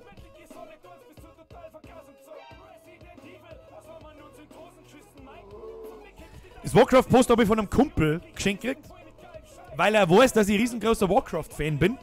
Und weil, ja, wenn der Film an sich, wenn es kein Warcraft geben darf, nicht der Überwahnsinn gewesen, weil ist mir schon klar. Aber wenn irgendjemand sagt, dass Warcraft nicht die beste Spieleverfilmung ist, die wir haben. Ja, und ich liebe Warcraft, ganz einfach. Und deswegen hat er mir so ein riesen Kinoposter geschenkt. Also man sagt ja vielleicht nicht, wie groß das ist. Ich kann mir mal daneben hinstellen.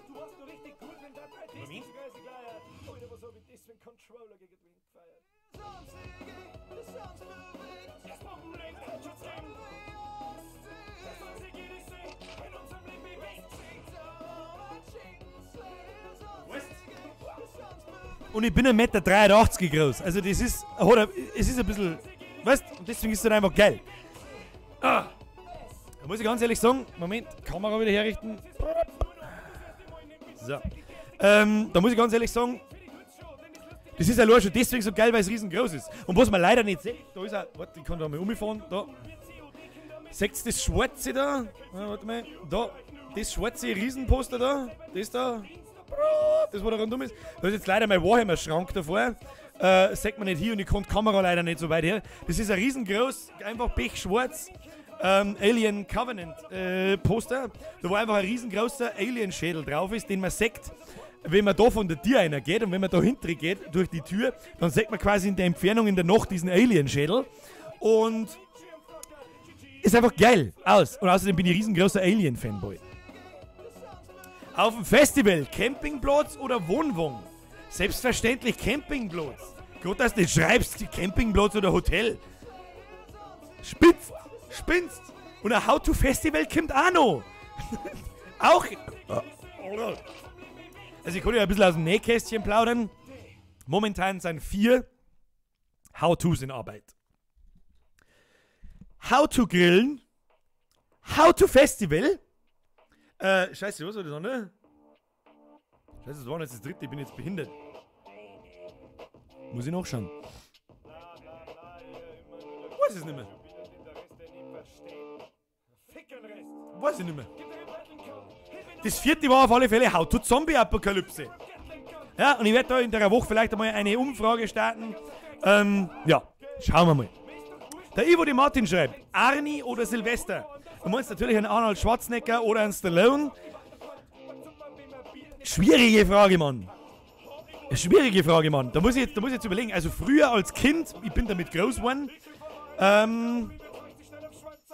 ganz klar Sylvester Stallone. Weil Rambo. Weil einfach Rambo.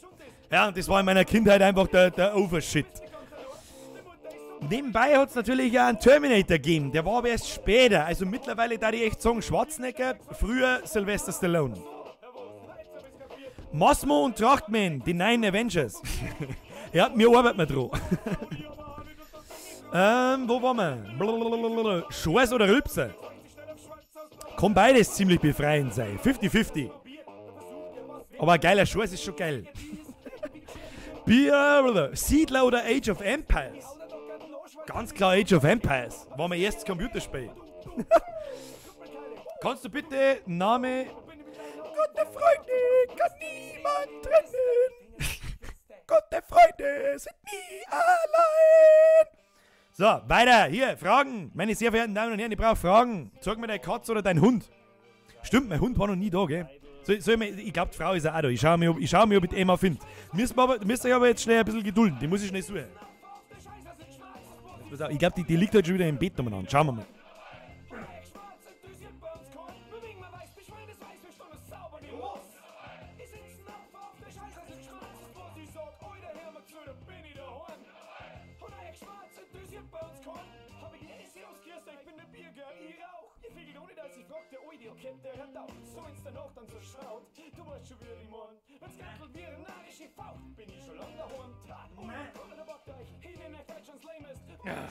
Na, Freunde der Sonne?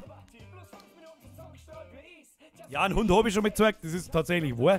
Habe ich ja gerade gesehen, aber der flackt umeinander und putzt sich, der geht jetzt nicht aus dem Bett raus. Habe ich tatsächlich schon mal gehört, aber erst einmal. Also wir haben jetzt, glaube ich, schon 70 Mal gestreamt und das ist auch total gelungen. Der 39. Stream ist das heute, oder? Und einmal habe ich einen Hund erzeugt. Ein einziges Mal. Aber ist ja wurscht. Meine sehr verehrten Damen und Herren, mehr Fragen. Hier, mehr Dip-Dip oder Dip-Dip-Fragen. Call of Duty oder PUBG? Ganz klar, früher Call of Duty, jetzt PUBG. Ganz ehrlich, ich kann kein scheiß Call of Duty mehr singen. 60 oder Bayern? 60 natürlich. Hallo?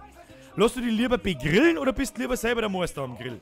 Ich bin lieber selber der Meister am Grill. Ich bin ja immer der Meister am Grill. Der X-Muffin-Man, PS4 oder Xbox? Ganz klar PlayStation 4, schon immer. Schon immer. Wahrscheinlich, weil ich parallel dazu immer schon einen PC gehabt habe und deswegen keine Xbox braucht habe. BMW oder Audi? Fiat, mein Freund.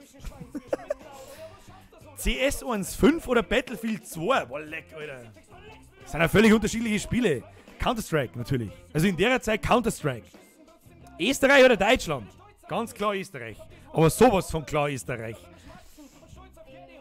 Pultpark oder Ripperl? Ripperl. Bester Mo, einmal Löwe, immer Löwe. Österreich oder Schweiz? Jetzt wird's horig. Das ist schwierig. Das sind ja meine zweiten Lieblingsnachbarn. Aber meine ersten Lieblingsnachbarn sind immer die Österreicher. Also Österreich. Österreich. Bei den Schweizer kommt es doch einmal vor, dass man es nicht versteht. Das ist richtig krass. Die Schweizerdeutsch. Ah, da tust du dich schon hart, gell? Forza oder Gran Turismo? Ganz klar Gran Turismo. Sport oder Chillen? Schau ja aus wie Sport. Ja, Herr Ellinger hat recht, einen sauberen Fiat. Multipla, der hat er mir noch nie geschaut. Fiat, Fehler in allen Teilen, das war so klar. BMW, Busen müssen wackeln. Breaking Bad oder Walking Dead? Ganz klar Breaking Bad, mittlerweile. Ganz klar. Die Serie fängt an, die Serie hört auf. Ja, die hat ein Ende, die wird nicht ausgeschlacht, bis alles im Arsch ist. Aber bei The Walking Dead, die letzten 3 Staffeln, also tut mir leid, es ist ja sehr ein Rotzmüll, wenn das ganz aus ist. Die Charaktere werden mit jeder Folge dümmer, rennen 5-mal in fremde Leute und meinen wieder, die haben nett. Sind's doch nicht. Die warten sogar von Leuten gegessen worden. In Staffel 5. Gegessen! Und dann gehen sie wieder zu den nächsten hier und fragen, ob sie nett sind. Und ganz ehrlich, wenn dieser Negan in der 8, was haben wir überhaupt für Staffel? 8 oder 9? Scheißegal. Wenn der in der 9. Staffel jetzt nicht bald einmal stirbt. Hör mir bloß auf. GTA oder Saints Row? GTA, ganz klar. Fortnite oder PUBG? Fortnite oder PUBG, dass du das überhaupt Fragen traust. PUBG. Prime oder Netflix? Schöne Frage. Netflix, muss ich ganz ehrlich sagen. Also ich schaue viel mehr Netflix als Prime. Ja, viel mehr Netflix als Prime. Ich muss sagen, das Prime-Angebot ist gar nicht so geil. Muss ich ganz ehrlich, habe ich ein bisschen den Eindruck. Entweder schaue ich falsch oder keine Ahnung. Vikings oder Game of Thrones? Oh, schwierig. Vikings habe ich sehr schnell durchgeschaut gehabt. Also die habe ich sehr lang ausgesessen. Und jetzt glaube ich, haben wir bei Staffel 5 oder so. Und bis bestimmte Dinge in der letzten Staffel oder vorletzten Staffel passieren, habe ich die aufgesaugt. War schon gescheit geil. Aber an die ersten 4-5 Staffeln von Game of Thrones kommt gar nichts ohne. Nicht einmal ansatzweise. Darum Game of Thrones. Rage Against the Machine oder Red Hot Chili Peppers? Ganz klar Rage Against the Machine. Ich sag bloß.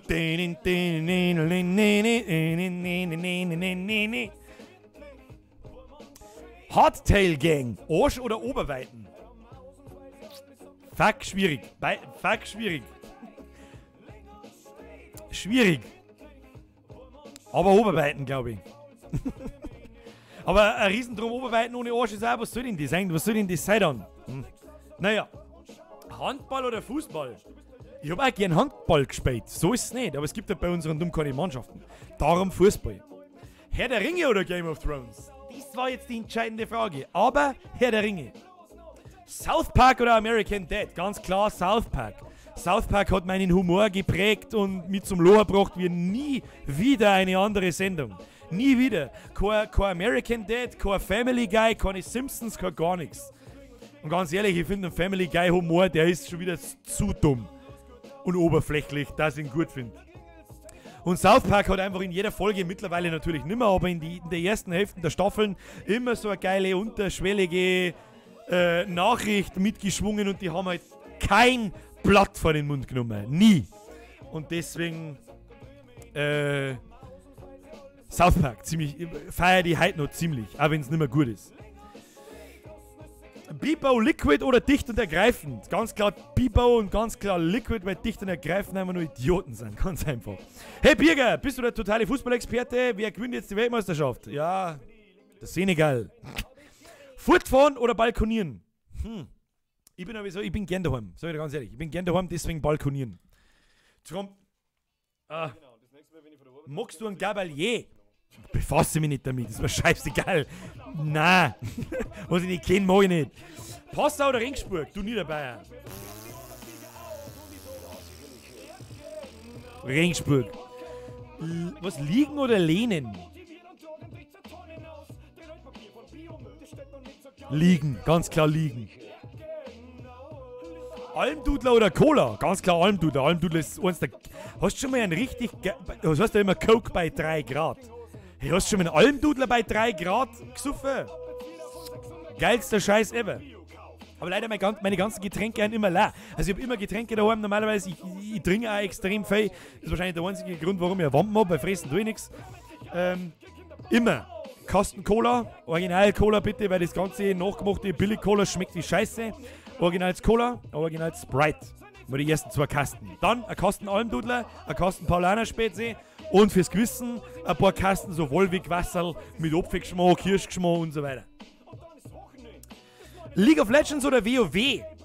Boah, schwierig zu sagen. Ich glaube, ich habe mittlerweile echt mehr Zeit in League of Legends verbracht, hab's aber seit Monaten nicht mehr gespielt. Also seit Monaten nicht mehr.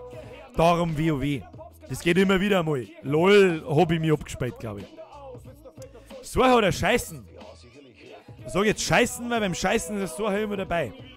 Borischer oder Schweizer Wurstsalat? Ey, das wisst ihr doch. Warum fragt's mich das? Außer der Alex M. schreibt, Borischer oder Schweizer Wurstsalat, hat How to Wurstsalat nicht gesehen. Ich liebe Käse im Wurstsalat. Deswegen ein Schweizer Wurstsalat. Serie Bürger, wie schaut's aus mit Bordzwiebeln? Bürger, ich hui die mit meinem Traktor ab. Der Herr Hofberger.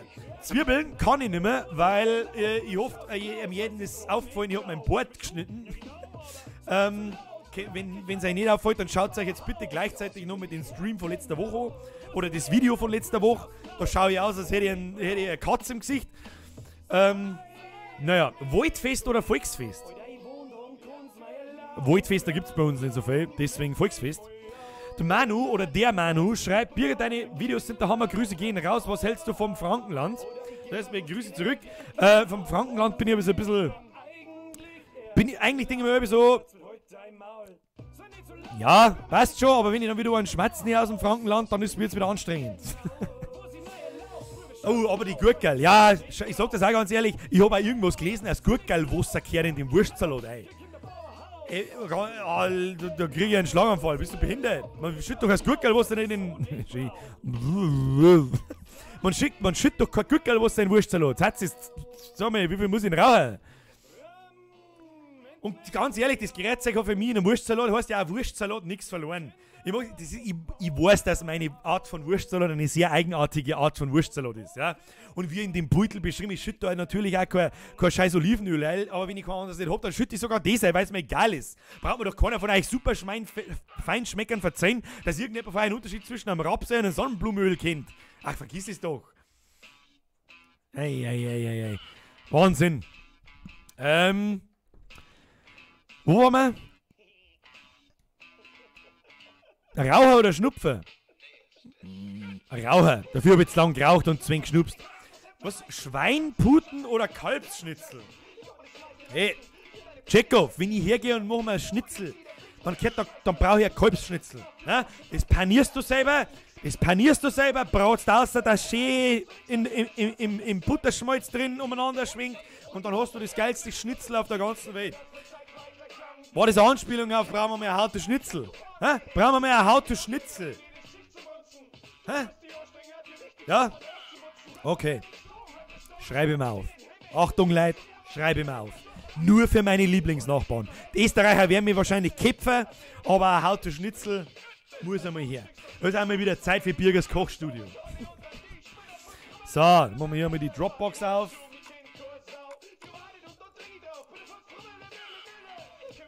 How to Schnitzel, meine sehr verehrten Damen und Herren. Weil ich wollte da oben schon meine Lieblingsnachbarn, die Österreicher, die Weiß-Roten, sagt man eigentlich Weiß-Rot oder Rot-Weiß? Ja, weiß ich das schon nicht. How to Schnitzel wird es geben. Sag ich dir, wie es ist. Weil da kannst du so viel verkehrt machen. Ich hab mich da wirklich im Winter mal eine Zeit damit befasst, wie du wirklich geil Schnitzel selber machst. Selber panieren, Butterschmalz einhauen, etc. Und dann kommt halt da auch ein Schnitzel raus, wo du sagst, leck mir Moschel, das ist geil. Leck mir Moschel, das ist geil. Naja, fuck, jetzt hab ich Bock auf ein Schnitzel. Ich sag das, wie es ist, wenn wir mir jetzt dann zum Streamen aufhören. Fahr in Edeka und kauf mir ein Schnitzel. Habt es geschafft. Gehst du auf die Brasswiesen? Ich weiß nicht, was Brasswiesen ist. Bin jetzt fertig mit dem Häckseln. Thomas, 1, 2, 3, 4. Er ist fertig mit dem Häckseln. Gratulation, hast jetzt Feierabend. Jetzt ist viel nach 4. Männer, ich muss jetzt dann fort. Rot, weiß, rot, sagt man. Und warum meinst du, wir sind deine Lieblingsnachbarn? Warum? Herr Rotwangel! Vergeht's gut! Vergeht's gut für den Euro, gute Freunde, kann niemand trennen! Das werde ich übrigens demnächst als Donation Alert einbauen. Warum Österreicher meine Lieblingsnachbarn sind? Keine Ahnung, weil wir so ähnlich sind. Ganz einfach. Und weil ich das Gefühl habe, Bayern gehört ein Stück mehr zu Österreich als zu Deutschland. Also es darf besser da passen. Ja, Bergenland, Essen, der Schmerz, die Kultur. Ich bin seit Geburt Österreicher, werde aber wegen meinem Dialekt immer als Bayer bezeichnet. Ja, aber Ich war noch nie in Bayern. Herr Ronzario, erstmal vergeht's gut für deinen Fünfer. Vergeht's gut. Ich lese nochmal vor. Ich bin seit Geburt Österreicher, werde aber wegen meinem Dialekt immer als Bayer bezeichnet. Ich war noch nie in Bayern. Ja, da sagst du mal wieder, wie dumm das die Leute sind. Ja? Ich mag behaupten, da lohne ich mir zum Beispiel aus dem Fenster, ihr kennt sehr oft, und das sage ich auch sehr oft. Herr Thomas, vergeht's gut! Das sage ich auch sehr oft. Ihr kennt allein schon an der Schreibweise, ob jemand Österreicher ist oder Bayer. Ja? Aber die Leute außerhalb von Österreich sind einfach Deppen. Das sind halt einfach Deppen. Weil sie halt einfach dumm sind. Weißt du, der redet so komisch mit dir da ganz im Süden. Oh, ich muss ein Bayer sein. Ja, aber das ist ein totaler Österreicher Dialekt, das weil sie einfach geistig behindert sind. Ist halt so. Und deswegen mag ich behaupten, dass man mir auch irgendwie mehr, also entweder kehrt ihr mehr zu uns oder mir eher zu euch. Ja? Die Alpenrepublik, die braucht man. Südtirol, Bayern, Österreich, alles mit, alles, hier, nehmen wir alles mit. Die oberen Hälften von Italien, nehmen wir mit. Alle. Ein ins Bergenland, da kann uns keiner was tun.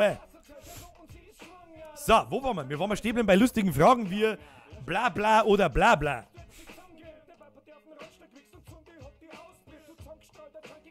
Was habe ich da vorher noch gelesen? Hey Birger, wenn wir die sehen, dürfen wir die dann anreden oder ein Foto? Lil Felix, was ist das für eine Frage? Natürlich dürfen wir mich anreden. Ich bin nicht der Stalin, zu dem keiner was sagen darf, weil sonst stellt er euch an die Wand. Natürlich darf er zu mir was sagen. Hallo? Ist der auch fake nur, mittlerweile, muss ich ganz ehrlich sagen. Rennst du ein bisschen in der Stadt umeinander und sagst, Servus Birger, darf ich ein Foto machen? Ja, Falle. Falle. Hund oder Haufe? Was?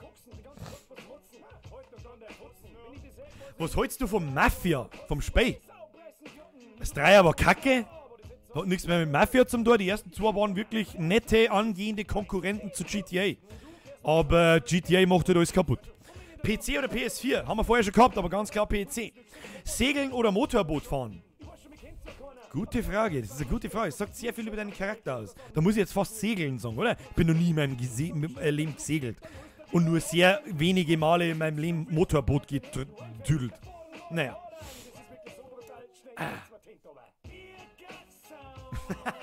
Kilian 2000 schreibt, wer kann, aber ich will vorlesen, schick geschriebener Satz, so ein Look an die Futzen, das mag ich. Wer keinen frittierten Presssack mag, der kann sich sein Futzen was mit Siedenheiser Leberknädelsuppen marinieren lassen. schön gesagt, schön gesagt. Dampfen oder rauchen?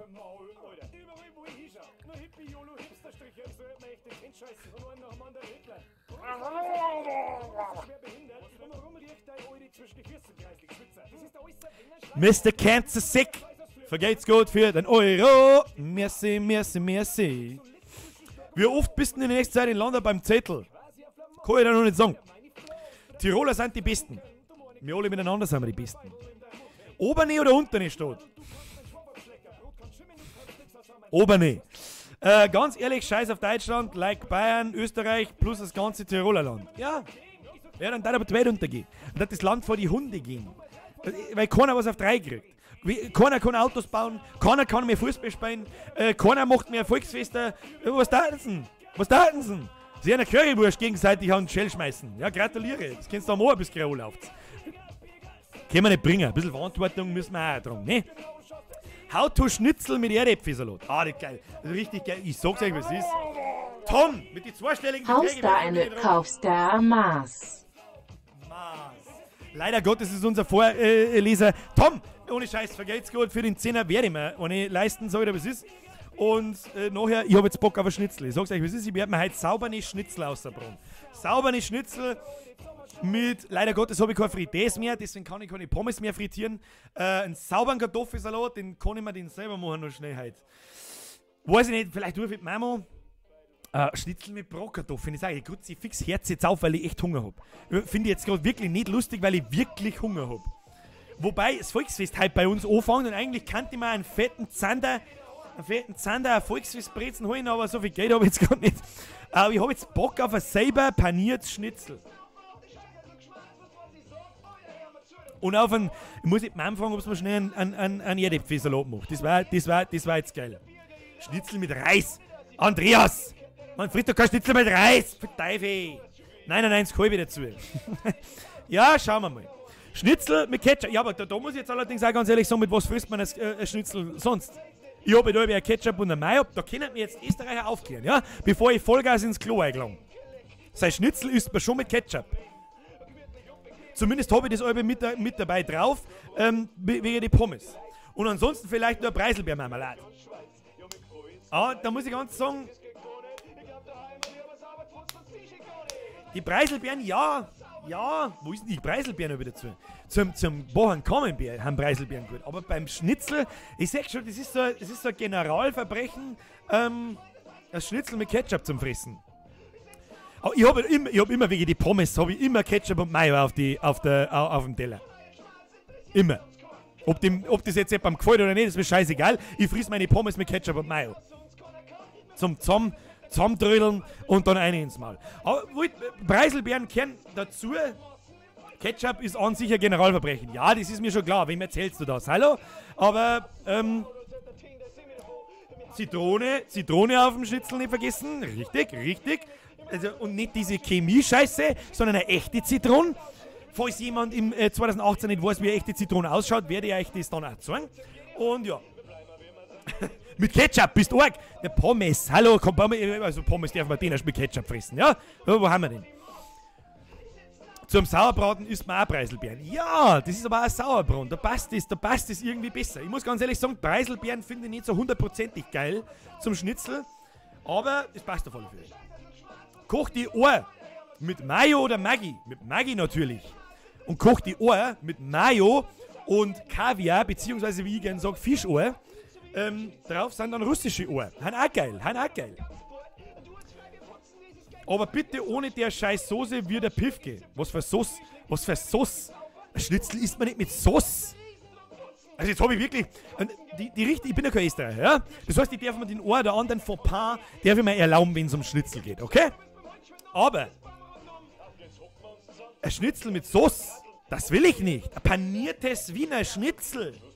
Der Drucker soll es natürlich nicht sein, aber die Panade außen rundum, die möchte die Drucker haben und die darf sie erst aufweichen, wenn ich jetzt Zitronen drüber tue, ja?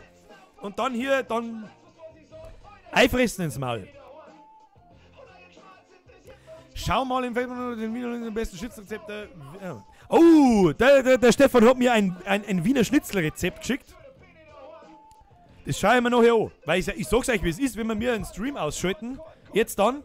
Haben wir schon wieder 2 Stunden da. Geil. War eine nette Unterhaltung heute übrigens. Das mit dem Dings oder Dings, das käme wir öfter mal. Da werde ich wahrscheinlich auch von wo. Das ist sehr tagesformabhängig. So, wenn du mich heute fragst, Weißwürst oder Leberkäse, nächste Woche habe ich vielleicht Bock auf Leberkäse, auf Weißwürst, dann sage ich Weißwürst. Ja, aber mein. Googles die hochdeutschen Essen das panierte Schnitzel mit so einer Sauce. Hey, sobald da Sauce, weißt du, wann der Sauce dabei sein darf, beim Zigeunerschnitzel, ne? Oder beim Rahmschnitzel, da ist es geil. Das wird aber auch nicht umeinander paniert. Was soll das? Ich hab schon gesehen, ich muss mehr Schnitzelvideos machen. Jägerschnitzel, Zigeunerschnitzel und ja, ich sag Zigeunerschnitzel, auch wenn es politisch inkorrekt ist, so ist mir scheißegal, geh mir nicht auf den Sack mit deinem Dreck. Und Rahmschnitzel. Käsebrot schreibt Piercing oder Tattoo? If you know what I mean. Weißwurst oder Schweinsbraten? Haben wir, glaube ich, vorher schon gehabt, aber ganz klar Schweinsbraten. Geht nix über einen Schweinsbraten von einem Mann. So, was ist denn jetzt so? Ich sag's euch, wie es ist. Ich hab jetzt voll Gas Bock, selber das Schnitzel zu machen. Vielleicht kriege ich sogar noch einen Kartoffelsalat hin, da rufe ich jetzt dann die Mama, vielleicht macht man die an. Der Dubstep-Lover schreibt, dieser Akzent, ich feiere den. Ja, wenigstens kennst du das. Ja? Schau, es gibt sogar Preise, die haben ganz cool. Ja? Wie gesagt, man ist erst dann ein Preis, wenn man sich verhält wie ein Preis. Was die Basti schreibt, du bist der Beste, habe dich gestern Abend zum ersten Mal gesehen und bis jetzt schon mein Lieblings-YouTuber. Das erste Video war das mit dem Weißwurst von Currying. Das hast du gestern erst gefunden. Interessant. Da hat mich natürlich immer interessieren, wird es jemand so spät noch finden. Aber gut, wenn man sich in YouTube aufhält, Basti, dann sage ich Welcome to the Bierger Squad, beziehungsweise Vollbier Squad. Es ist mir eine Ehre, dich belustigen zu dürfen und alle anderen natürlich auch. Herzlich willkommen. Der Kilian 2000 schreibt, niemand hat gesagt, dass der Birger ein Supermann ist. Abends, also nachts, dreht der Birger seine Runden in München mit so einem Schal in der Fotzen und beschützt Bayern. Psst, das kannst du nicht verzeihen in der Öffentlichkeit. Der Not-Mountainbike Genius, Rugby oder Fußball? Fußball. Fußball, ganz klar Fußball. Mit Rugby habe ich mich nie befasst. Ist zwar an und für sich ein ganz interessanter Sport, weil das immer ziemlich krass ist, wenn man dann sagt, wie sie die aufs Maul hauen. Also richtiges Rugby, ich glaube, das ist englische Rugby. Wie gesagt, ich kenne mich nicht aus, Entschuldigung. Da wo es nicht eine Ritterrüstung haben, sondern sie wirklich aufs Maul gehen. Was mag der Dubstep-Lover versteht uns auch. Er macht sofort mit. Was magst du mehr? Pizza oder Bratwurst oder Burger? Wähle nur eins. Burger, ganz klar Burger. Geht nichts über einen geilen, gereicherten Burger. Haben wir vorher auch schon gehabt. Burger, erkläre ich nicht mehr weiter, aber ich werde das immer wieder mal wiederholen, ist ja wurscht. Burger King oder McDonald's? Ganz klar Burger King. Mrs. GG, servus, ich bin der größte Fan. Sag ich bin der größte Fan von euch. So schaut's aus. Nein, ich beschütze Bayern. Oh, der heißt Seehofer. Der Seehofer. Ja, der Seehofer, der regelt das. Du, Birger ist ein der Birger ist ein Feierteufel. Ich bin ein Feierteufel. Nein. Zünteln ist schon geil, aber ein Feierteufel bin ich nicht. Magst du einen Batzen oder eine grobe Streichwurst lieber? Was, ein Batzen? Was ist ein Batzen, Streichwurst oder eine grobe Streichwurst? Aber generell, wenn es um Streichwurst geht, mag ich die grobe Streichwurst lieber. Und da auch tatsächlich die Rügenwallen. Ne? Das ist mit Abstand die geilste grobe Streichwurst, die da ist. Ich hab gedacht, Birger ist Team braune Bratwurst. Ja. Habe ich vielleicht ein bisschen geflunkert. Kennst einen Attersee? Da bin ich noch Freilich kenne ich einen Attersee. Franziska Fuchs schreibt Servus. Schreibe ich Servus zurück. Preußen sind die Besten auf der Welt. Ich verstehe aber nicht so ganz.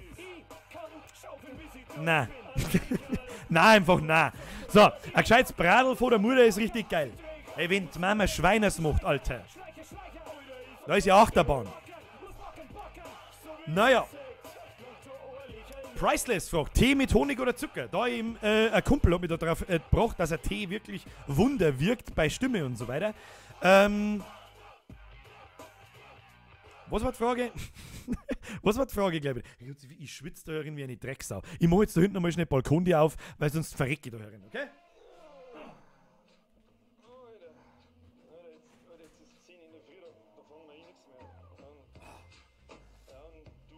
Heidewitzka.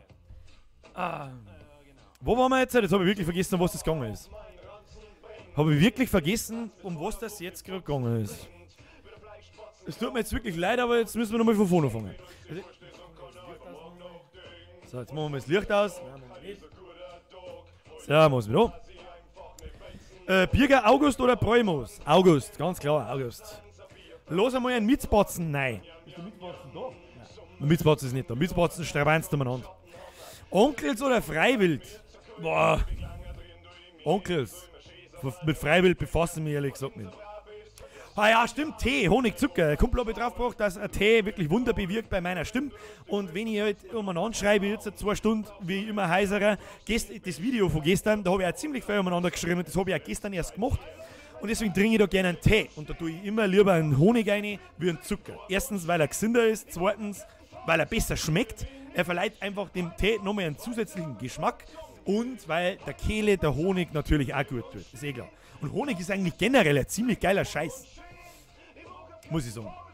Hey Birger, wann kommt der nächste Stream, wo deine Freundin zockt? Weiß ich nicht. Die macht sie just, ich bin ja vorher gerade mal kurz ausgegangen, die macht sie just in diesem Moment gerade fürs Volksfest fertig. Hat ihr Dirndl schon. Und gerade das Depfen nicht aus, da springen oben und, aber ist wurscht. Die fange ich dann schon. Schnitzel mit Soße und Bratkartoffeln. Was ist das für eine Musik? YouTube Homies HD. Was ist das für eine Musik? Gute Frage, es ist meine Musik. Achtung, zuhören. Oh, das ist die alte Version vom Captain Faulsack. Steh aus auf mir Beine und schau. Schieb jetzt bloß von mir schon zu schwitzen auf uns. No, ich glaub gar nicht, dass du heute noch mal aufstehst. Jeder sitzt galant in der gestmöglichen Faulnis. So ist gut, so ist richtig, los, es liegen und steh. Sechster Sohn aus zum Dorf, oh wei, irgendwie geht. Mit Grund uns gut drauf, sitzt doch auf uns auf. Dann ging jetzt Telefon, irgendwer, der es braucht. Heute kannst du nicht schnell mal Jesus und das schauen. Ich lege einfach auf und so, ja, genau. Mein Zeig, Ling und Ja, das ist übrigens der Beat von Peter Fox, weil es gerade einer geschrieben hat. Und da draus ist der Captain Faulsack entstanden. Also wen diese Musiksache interessiert, ich kann es euch auch gerne mal verlinken. Ja, das ist mehr oder weniger bayerischer Rap. Ja, die meisten kennen es halt nicht, weil ich das nicht mehr mache oder nicht mehr aktiv mache. Kann sich aber jeder mal anhören. Meine Mama hat gestern ein Händel gemacht. Lukas ausschaut, dann bist du ein richtiges Glückskind, weil ein Händel hätte ich jetzt auch gern. Und jetzt kriege ich je öfter und länger, dass wir mir jetzt noch vom Fressen schmatzen, desto ärgerlicher wird mein Hunger. Also richtig penetrant wird er nämlich schon. How to Schweinsbraten bitte oder Kistenbradl? Schweinerskind.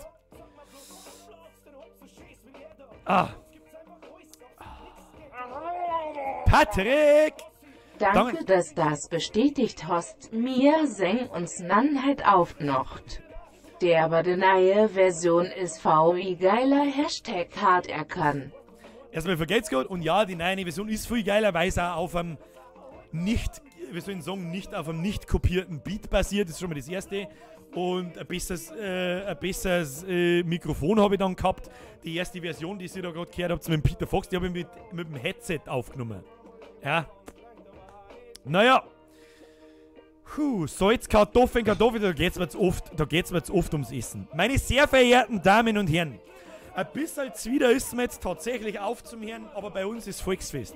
Der Streamer ist nicht zur Gaudi so und wir haben ja schon wieder 2 Stunden da, schaut sie so. Zum Schluss aussehen. Gibt's immer noch ein bisschen Eigenwerbung, weil sonst mache ich auch keine Werbung dafür.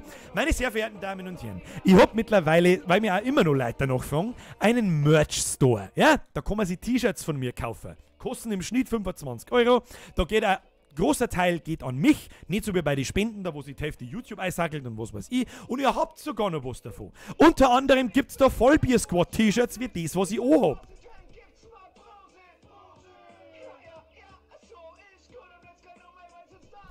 So, jetzt werden Sie erst einmal die Leute fragen, wo gibt's das? Sag ich euch. Nämlich da. Und der Link ist auch noch in der Beschreibung. Unter biergaware.de. Für jeden, und eigentlich passiert es fast jetzt mal nach dem Stream, dass sich einer nur ein T-Shirt kauft oder so, sage ich schon mal, vergeht's Gott für euren Einkauf. Vielen herzlichen Dank. Und wenn ich den ersten endlich einmal auf der Straße damit einmal ansehe, den ersten, mit einem T-Shirt von mir, dann gehe ich kommentarlos hin, gebe ihm ein High Five und unterschreibe drauf. Das ist ja mal wirklich amtlich, ja? Das ist mal das Erste. Dann für die Musik, ja? Die meisten wissen es nicht. Ich hau euch jetzt nochmal im Chat, da hier unten, also ihr seht es dann im Chat, hau ich euch meine Musik-Playlist nochmal ein, falls euch das interessiert. Und dann hält man es auch schon mit der Eigenwerbung. Meine sehr verehrten Damen und Herren, es hat mich wieder super gut unterhalten, es hat Spaß gemacht. Hoppala. Grüß so schnell einen Woody. Hallo Woody. Und ansonsten sage ich vielen herzlichen Dank fürs Zuschauen. Vielleicht sieht man sie im Volksfest, wer weiß das? Ja. Es war mir eine Ehre, Sie zu belustigen. Teilt das Video von gestern. Sauft euch die Birnen voll am Wochenende. Ich hol mir jetzt, ich sag's euch, wie es ist, bevor ich fort bin, mache ich mir noch ein Schnitzel. Und ja, so ist es da noch sagen. Vergeht's gerade an alle Donations, vergeht's gerade an alle VIPs, vergeht's gerade an alle meine Mods. Ein schönes Wochenende euch. Wir sehen uns spätestens nächsten Freitag. Nächste Woche kommt mit Sicherheit auch wieder ein Video. Schauen wir mal. Und eine gute Zeit. Haut euch eine. Bis zum nächsten Mal. Habe die Ehre.